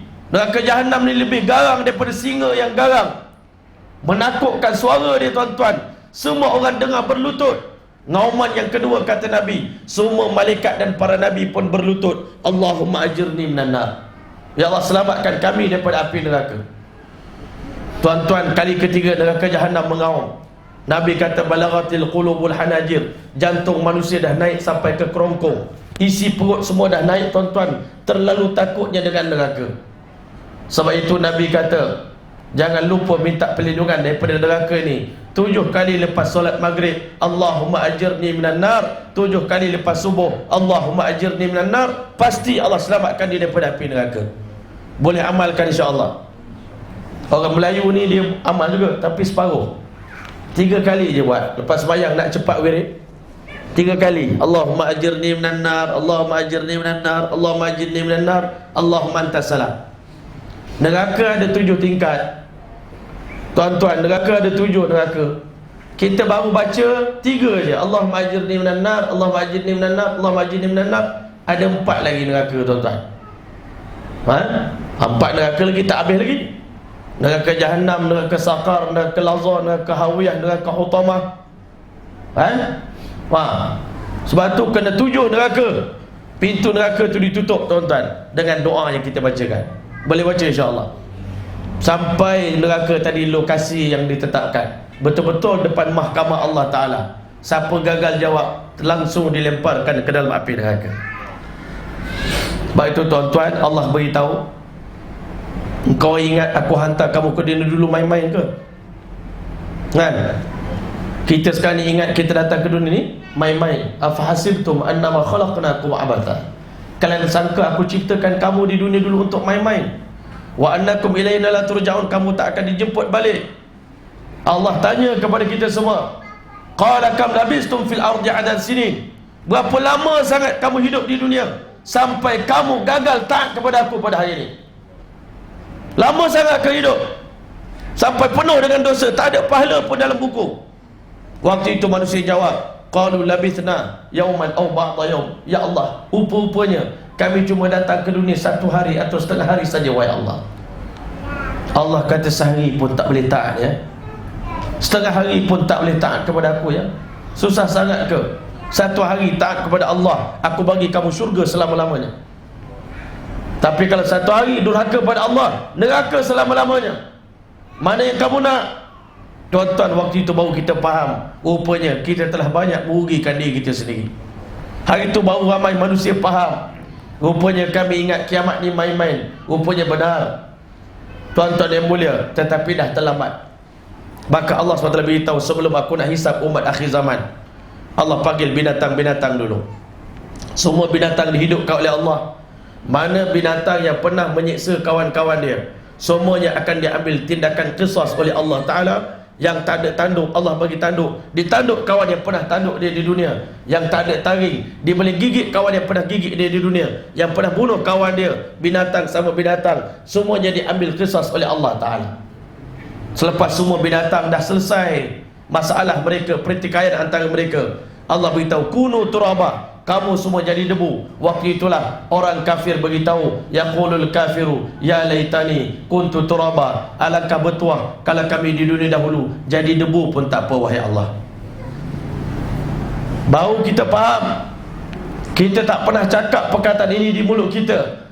Sahabat Nabi kerana takut akhirat, tuan-tuan, keluar daripada mulut mereka. Abu Bakar selalu bagi tahu, ya Allah, alangkah bertuahnya kalau aku tak dilahirkan sama sekali oleh ibu aku. Takut dengan akhirat. Jadi manusia panjang lagi kira bicaranya. Jadi binatang, kuang-kuang, habis dah jadi debu. Tak ada dah masalah. Tak ada neraka, tak ada syurga pun tak apa. Hari ni kita rasa bangga sangat dengan diri kita, tuan-tuan. Bangga sangat dengan pangkat kita. Kita marah orang tak hormat kita. Nanti di padang mahsyar baru kita tahu betapa kita ni tak ada apa-apa pun, tuan-tuan. Akhirnya, sebelum Allah hisap umat Rasulullah, maka terlebih dahulu Allah panggil 3 golongan. Bukan hadis sebut, ulama cuma tafsirkan 3 golongan ini, tuan-tuan, adalah golongan yang akan masuk neraka tanpa hisap. Sebelum Allah Ta'ala hisap kita, tuan-tuan, Allah masukkan 3 golongan dulu. Yang pertama-tama kali akan dilemparkan ke dalam api neraka. 3 golongan Allah panggil, iaitu yang pertama, ulama dan pendakwah yang tidak ikhlas dalam berdakwah. Benda ni paling payah sekali, tuan-tuan. Saya berdakwah ni, saya berceramah ni, saya paling risau diri saya sendiri, tuan-tuan. Saya tak risau, tuan-tuan. Tuan-tuan dengar cerita ni, angguk-angguk, geleng-geleng. Kita ni yang Allah sedang tengok hati saya. Langkah pertama saya keluar daripada rumah saya, Allah dah tahu saya keluar ni untuk tujuan dunia atau tujuan akhirat. Saya mula buka mulut, Allah akan hisap saya. Kamu dulu menyampaikan tazkirah kerana Allah ataupun kerana makhluk? Nak dapat pujian Allah atau pujian makhluk? Pendakwah mula-mula yang tidak ikhlas dipanggil oleh Allah SWT. Yang kedua, tuan-tuan, orang mati syahid yang tidak ikhlas.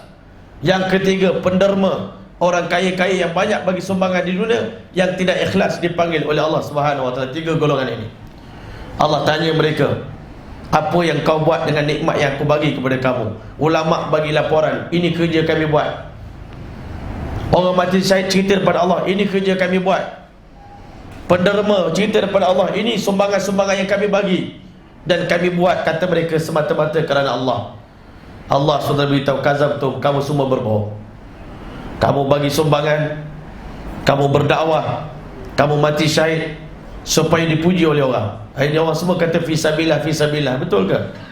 Kalau mati nak tunjuk berani depan orang, itu bukan fisabilillah. Tuan-tuan yang mulia, hanya orang ikhlas saja akan diterima oleh Allah Ta'ala. Allah kata kamu berbohong, kamu buat semata-mata untuk pujian dan sanjungan manusia. Kamu nak sumbangan daripada orang, nak duit, dan kamu dah dapat duit di dunia. Untuk itu sekarang tidak ada balasan dan ganjaran untuk kamu di alam akhirat. Wahai malaikat, tangkap leher-leher mereka, hempaskan muka mereka ke tanah, seret wajah mereka, lemparkan mereka sekarang ke dalam api neraka. Semua mereka dilempar dalam api neraka. Orang biasa macam kita, yang bukan ustaz, yang bukan ulama, kita tengok ini semua ustaz-ustaz yang tidak ikhlas dilempar ke dalam api neraka. Macam mana ya Allah dengan kami ya Allah? Kalau ustaz pun masuk neraka, penceramah pun masuk neraka. Bukan semua bukan semua yang tak ikhlas, tapi benda ni rahsia Allah. Siapa tahu? Ulama kata semua kesalahan yang kita buat di dunia ni, orang keliling kita boleh tegur kita, baca Fatihah tak betul, rokok tak betul, wuduk tak betul. Tapi kalau kita tak ikhlas, ada tak orang boleh tegur kita, engkau tu tak ikhlas tu? Tak boleh, sebab itu rahsia Allah. Kita hanya tahu kita ikhlas ataupun tidak di hari kiamat esok, baru tahu kita ni ikhlas ataupun tidak. Ulama tasawuf lagi susah tuan-tuan. Dia kata siapa menganggap dirinya ikhlas, itulah sebenarnya riak. Lagi payah. Engkau ni semua tak ikhlas, aku je ikhlas. Itu mana riak lah tuan-tuan. Lagi susah tuan-tuan nak dapatkan ikhlas ni. Sebab itu ulama kata sifat mahmudah yang paling tinggi, yang paling payah nak dapat adalah ikhlas. Khulasah daripada ilmu tasawuf, kata Maulana Zakaria rahmatullahi alaih, hakikat ilmu tasawuf adalah untuk dapat keikhlasan dalam beribadat kepada Allah. Wa ma umiru illa liya'budullaha mukhlishina lahuddin. Tuan-tuan, ingat senang ke baca Quran, baca hadis? Apa niat kita baca Quran, baca hadis depan orang? Nak tunjuk kepandaian.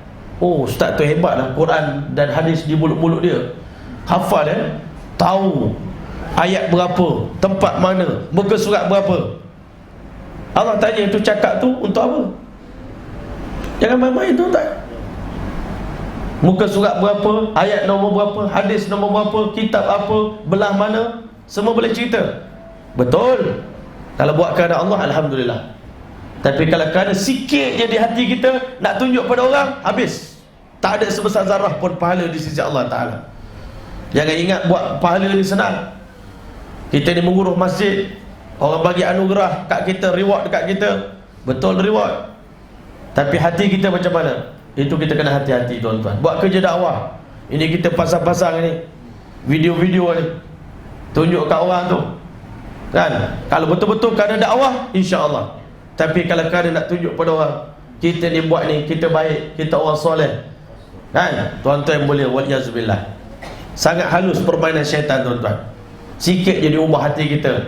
Bila tak ikhlas, haba'an mansura. Wa qadimna ila ma amilu min amalin faja'alnahu haba'an mansura. Kami jadikan amal-amal soleh yang mereka buat ini debu-debu yang berterbangan. Tak ada nilai tuan-tuan. Sebab itu hati-hati dengan keikhlasan ini tuan-tuan. Habis selesai tuan-tuan, mereka dilempar ke dalam api neraka. Barulah Allah panggil orang-orang miskin di kalangan umat Rasulullah. Mereka dihisap mula-mula sekali oleh Allah Subhanahu Wa Taala. Hisap untuk orang miskin, kata Nabi, 40 tahun. 40 tahun pula. Tuan-tuan, berapa tahun lagi tak? Orang miskin habis 40 tahun hisap. Fabaqiya syiddatul hisabi 'alal aghniya. Nabi kata kekal hisap yang paling berat Allah akan beri ke atas orang kaya. Setiap sen yang dia dapat daripada pencarian dia, Allah tanya, daripada mana sumber ini kamu dapat? Di mana kamu belanjakan? Sumber dapat halal tak apa, kita belancong sana, melancong sini, beli barang sana, beli barang sini. Perlu sikit je beli lebih tuan-tuan. Makanan kita makan di rumah kita, orang Malaysia, bulan Ramadan, berapa tan kita buang makanan? Kita buang makanan kita bulan Ramadan. Di rumah kita buang makanan, semua akan dihisap oleh Allah. Tiap-tiap biji nasi, tiap-tiap titisan air, tiap-tiap elektrik, lampu, semua akan dihisap oleh Allah Subhanahu Wa Taala. Jangan main-main. Semua Allah tanya. Sekecil-kecil nikmat pun Allah tanya. Nikmat yang besar lagi Allah tanya. Nabi setiap kali semayang doa, Allahumma hasibni hisaban yasira. Ya Allah, hisapkan aku dengan hisap yang mudah, wahai Allah. Siti Aisyah tanya, wahai Rasulullah, kenapa abang selalu doa dengan doa ini? Adinda selalu dengar dalam sembahyang sunat, selalu cakap macam tu. Nabi kata, wahai Aisyah, dengar sini baik-baik. Siapa saja di padang mahsyar nanti, Allah kata, aku nak hisap orang ni. Aku nak hisap orang ni. Uzziba, orang tadi pasti diazab oleh Allah Subhanahu Wa Taala. Confirm dah masuk neraka, tuan-tuan. Sebab itu jangan main-main dengan hisap. Jangan ingat mudah, tuan-tuan. Sebab itu sahabat Nabi dulu dikata, kami kaya, kami mampu beli, tapi kami tak beli kerana kami bimbang hisap nanti di hari kiamat. Banyak tanya, lambatlah kita masuk syurga. Ini serban dapat daripada mana? Sejauh mana awak gunakan dia? Ini baju jubah beli kemarin dekat Mekah, pakai berapa kali je? Allah sebulan 3 kali pakai. Tuan-tuan, semua Allah tanya. Ini kain serban, kain rida, selipar, kasut, motor. Kasut 30 pasang, pakai sepasangnya, beli 30 pasang. Beg duit di rumah kita, jam tangan kita, cincin kita, yang perlu 1, beli 10 cincin. Tuan-tuan, ini semua nak kena tanya. Isteri Nabi, pakaian mereka, tuan-tuan, cuma selai saja seumur hidup. Tak ada almari pun di rumah Nabi nak letak baju. Baju itulah Nabi kalau dapat baju baru, baju lama tanggal hadiah dekat kawan. Dapat berita gembira pada orang datang, ya Rasulullah, orang sana masuk Islam. Nabi gembira, tanggal baju, bagi dekat orang tadi. Baju yang Nabi pakai. Kita baju yang dulu beli tak pakai lagi, pergi Mekah sekali lagi, beli lagi jubah. Beli lagi jubah. Tak apa ustaz, ni nak pakai untuk sembahyang. Allah bukan kira niat kamu nak pakai untuk sembahyang. Allah tanya, perlu ke beli tu? Perlu ke awak beli tu? Sebab tu kadang-kadang kawan-kawan kami cakap, kita ada kereta 10 biji di rumah, kita beli. Tuan-tuan, yang kita pakai cuma 1 je, tuan-tuan. Yang lain kita buat apa, kita tengok. Bangun pagi, jamu mata, tengok kereta yang kita tak pakai tu, kita tengok je. Ini motor besar beli, tengok, tak ada nak naik, tengok je. Apa beza kita dengan orang luar? Orang jiran kita tengok juga daripada ni. Tengok motor kita, lawanya motor kau ya. BM GS. Lawa je motor bang, berapa bang? Orang tu tengok juga, kita pun tengok juga motor tu. Tapi apa beza kita tengok, orang tu tengok, kita tengok berbayar. Bulan-bulan kena bayar motor tu, tapi tak ada naik, bayar je lah. Bayar road tax, bayar motor tu, jadi tak bulan bayar dengan bank. Orang tu tengok tak berbayar. Kawan kita jiran sebelah tu tengok, tengok lawa motor, tak boleh bayar. Kita tengok kena bayar bulan-bulan, ribu-ribu bayar. Mana cerdik, tuan-tuan? Bukan tak bagi, tapi kita kena fikirlah. Kalau kena tanya di hari kiamat esok, tak berbaloi. Kerana dia tu, kita lambat masuk syurga. Kalau boleh, biar cepat-cepat nak, lepas ni nak terus terjun masuk dalam syurga cepat-cepat. Jadi sebab itu, tuan-tuan rahmati oleh Allah, panjang lagi cerita akhirat ni, tuan-tuan, kan? Dah dekat pukul 10 lah. Jadi Masya Allah, diringkaskan cerita, tibalah giliran kita semua dimasukkan oleh Allah ke dalam kandang mahkamah Allah Subhanahu Wa Taala. Kita kalau boleh hidup di dunia ni, nak masuk mahkamah, tuan-tuan, kan? Nak masuk mahkamah, benda kecil je masuk mahkamah, kena turun naik. Leceh tak, tuan-tuan? Leceh lah. Banyak dah pergi ke mana-mana, tak boleh nak pergi. Sekarang ni wajib masuk kandang mahkamah Allah Subhanahu Wa Taala. 3 bentuk mahkamah di padang mahsyar. 1, Allah nak tanya hubungan kita dengan Allah, sembahyang kita, puasa, zakat, haji. Yang kedua, mahkamah kedua yang menyangkut hubungan dengan manusia. Ini yang paling banyak sekali sangkut manusia ni. Mahkamah nombor 2 ni, mengumpat, fitnah, menyakiti jiran, kan? Macam-macam kita buat dengan orang. Sekecil-kecil kesusahan kita bagi pada orang, itu kita kena jawab dan kena tanggung di hari kiamat nanti.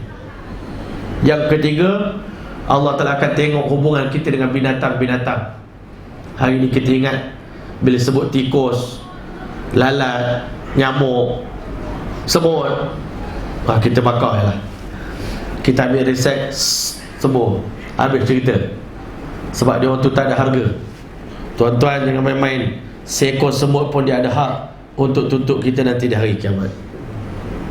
Satu orang wanita solihah, Nabi tengok malam Isra wal Mi'raj, masuk neraka. Dia semayang kuat, tapi kenapa lepas dalam neraka? Saya pernah bela kucing, saya sangkarkan dia, kurung dia dalam sangkar. Saya terlupa bagi makan, dia mati. Kerana kucing mati, Allah lemparkan dia dalam api neraka. Kau ingat nyawa kau dengan nyawa kucing tak sama ke? Tuan-tuan boleh jangan main-main. Nyawa binatang. Pernahlah kisah ini, bukan hadis, kisah. Dua orang pemuda ditangkap, masuk dalam penjara, suspek membunuh, tapi tak tahu siapa bunuh.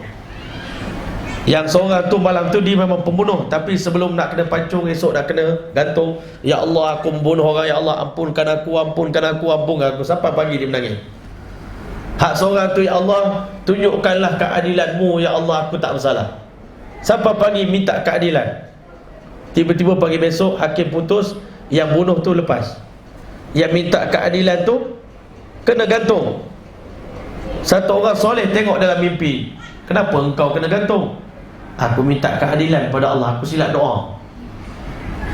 Bila aku minta keadilan, minggu lepas aku terbunuh seekor semut, jadi minta adil, nyawa di balik nyawa lah.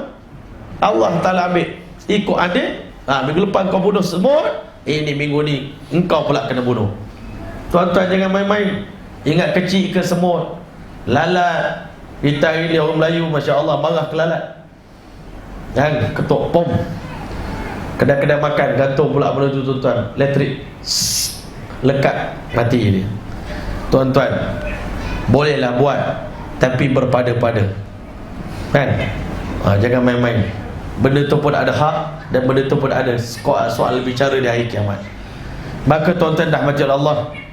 Habislah ni cerita kita yang terakhir, iaitu masuknya kita ke dalam mahkamah Allah. Allah beritahu, wajaat kullu nafsin ma'ha sa'iqun wa syahid. Setiap yang bernyawa, setiap manusia, setiap nyawa akan datang berjumpa dengan Allah. Ma'ha sa'iqun, bersama dengan dia ada seorang pemandu. Malaikat akan pandu kita jalan untuk jumpa Allah. Wa syahidun, seorang saksi duduk tepi kita, malaikat. Ada malaikat yang jadi saksi. Dia ni ke mana kita pergi, dia jadi saksi Allah. Dia tengok benda kita buat. Di hari kiamat nanti dia melaporkan pada Allah Ta'ala setiap pekerjaan yang kita buat. Sebab itu ulama kata pencuri paling bodoh dia apa? Mencuri depan polis. Nampak polis depan ni, kita pergi curi depan dia. Buka apa? Tong masjid, peti derma, polis ada tepi.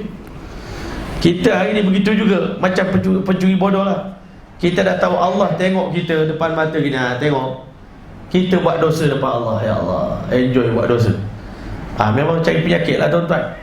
Jadi akhirnya kita pun duduk dalam kandang mahkamah Allah.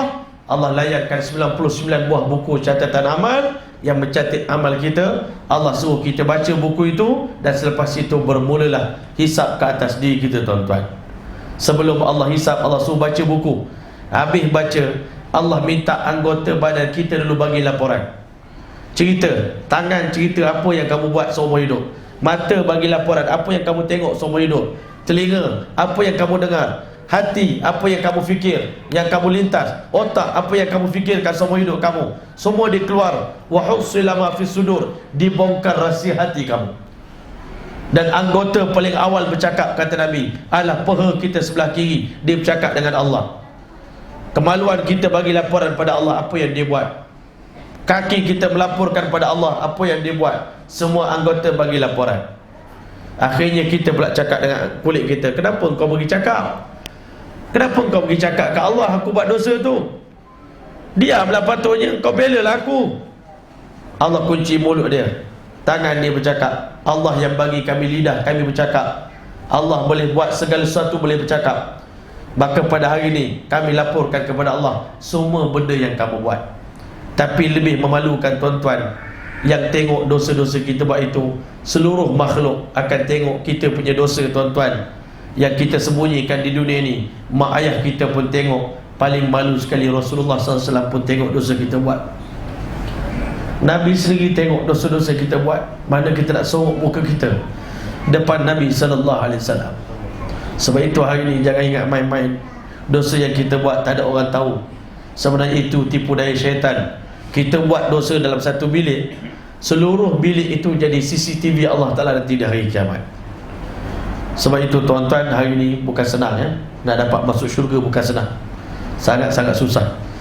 Sebab itu jangan pernah kita merasa gembira dan selesa. InsyaAllah sama-sama kita berazam baiki diri kita, banyakkan taubat, banyakkan usaha, banyakkan bangun malam, banyakkan sedekah, banyakkan buat amal soleh, ikhlaskan hati kita kerana Allah, dan selalu doa semoga kita selamat di alam akhirat insya-Allah. Jadi mungkin cerita kiamat ni tak boleh nak habis lagi. Pada masa ni jauh lagi tuan-tuan. Ini baru first half. Dan the second half insya-Allah, kalau ada rezeki kita jumpa lagi di masa akan datang insya-Allah taala. Part 2 pula insya-Allah, kedahsyatan pada masyar bahagian 2. Banyak ada janji dengan tempat-tempat lain pun habis separuh je tuan-tuan. Nak cerita pun dah dekat pukul 10 dah. Tuan-tuan pun nak balik nak makan nasi ke lah. Ustaz ni cerita apa panjang-panjang ceramah ni kan. Kami ni banyak benda nak buat ni. Jadi insya-Allah telah, mudah-mudahan apa yang kita cerita ni, saya sebenarnya cerita untuk tuan-tuan ni, untuk diri saya sebenarnya kan, bukan untuk orang lain. Tak pernah nak hukum siapa-siapa. Orang lain, ulama lain, semuanya hebat, semuanya baik belaka. Saya yang tak baik sebenarnya. Saya yang banyak dosa. Saya ni banyak pura-pura, banyak berlakon, banyak kadang-kadang kita malah nak cakap kita ni macam orang munafik juga sebenarnya tuan-tuan. Depan orang kita baik, belakang orang hanya Allah yang tahu dosa yang kita buat. Jadi untuk itu sama-sama kita berdoa kepada Allah, mudah-mudahan dengan kedatangan tahun 2020 ini, Ramadan pun dah tak lama nak datang. Inilah bulan terbaik untuk kita tingkatkan ketaatan kita pada Allah Ta'ala. Bulan Rejab nak datang, bulan Rejab, bulan Syaban, bulan Ramadan. Sama-sama kita jadikan bulan ini untuk kita mencapai redha Allah Subhanahu Wa Ta'ala. Bila Allah puas hati dengan amalan kita, Allah Ta'ala akan sambut kita di alam akhirat nanti. Ya ayyatuhan nafsul mutmainnah, irji'i ila rabbiki radiyatan mardiyah, fadkhuli fi ibadi wadkhuli jannati. Dapat sertifikat itu tuan-tuan, dapat buku catatan pada tangan kanan, selamat melintas di siratal mustaqim, dapat minum air telaga Kausar Nabi, barulah kita semua akan masuk ke syurga Allah Subhanahu Wa Ta'ala insya-Allah. Amin amin rabbil alamin. Sama-sama kita doakan untuk anak isteri kita, suami kita, adik-beradik kita, ibu bapa kita selamat daripada kedahsyatan dan kesengsaraan di alam akhirat insya-Allah. Mudah-mudahan Allah telah terima kita punya majlis kita pada malam ini insya-Allah sebagai salah satu amal soleh yang kita buat semata-mata kerana Allah. Mudah-mudahan kita semua selamat di dunia dan di akhirat insya-Allah. Auzubillahi minasyaitanir rajim. Bismillahirrahmanirrahim. Allahumma ja'al jam'ana hadza jam'an marhumah wa tafarruqana ba'di tafarruqan ma'sumah waj'al fina wa la bina syaqqi wa la mahrumah bimadika fadlika wa karamika bi rahmatika ya arhamar rahimin. Allahumma jamilna bil afati was salamah wa haqqaqna bit taqwa wal istiqamah wa adna bi mujibatin nadama fil ahli wal mal innaka ala kulli syai'in qadir. Allahumma ja'alna minal mukhlasin. Allahumma ja'alna minal mukhlasin. Allahumma ja'alna minal mukhlasin. Allahumma a'inna ala dhikrika wa syukrika wa husni ibadatik. Allahumma afina min kulli bala'id dunya wa 'adzabil akhirah. Allahumma inna nas'aluka min khairi ma sa'alaka min 'abduka wa nabiyyuka wa habibuka Muhammadun sallallahu alaihi wasallam wa na'udzubika min syarri ma sta'adzaka min 'abduka wa nabiyyuka wa habibuka Muhammadun sallallahu alaihi wasallam wa antal musta'an wa alaikal balagh wa la haula wa la quwwata illa billahil 'aliyyil 'azim. Rabbana taqabbal minna innaka antas samiul 'alim wa tub 'alaina ya maulana innaka antat tawwabur rahim. Maulana da'u fiha subhanakallahumma wa tahiyyatuhum fiha salam wa akhiru da'wahum alhamdulillahi rabbil alamin. Taqabbalallahu minkum.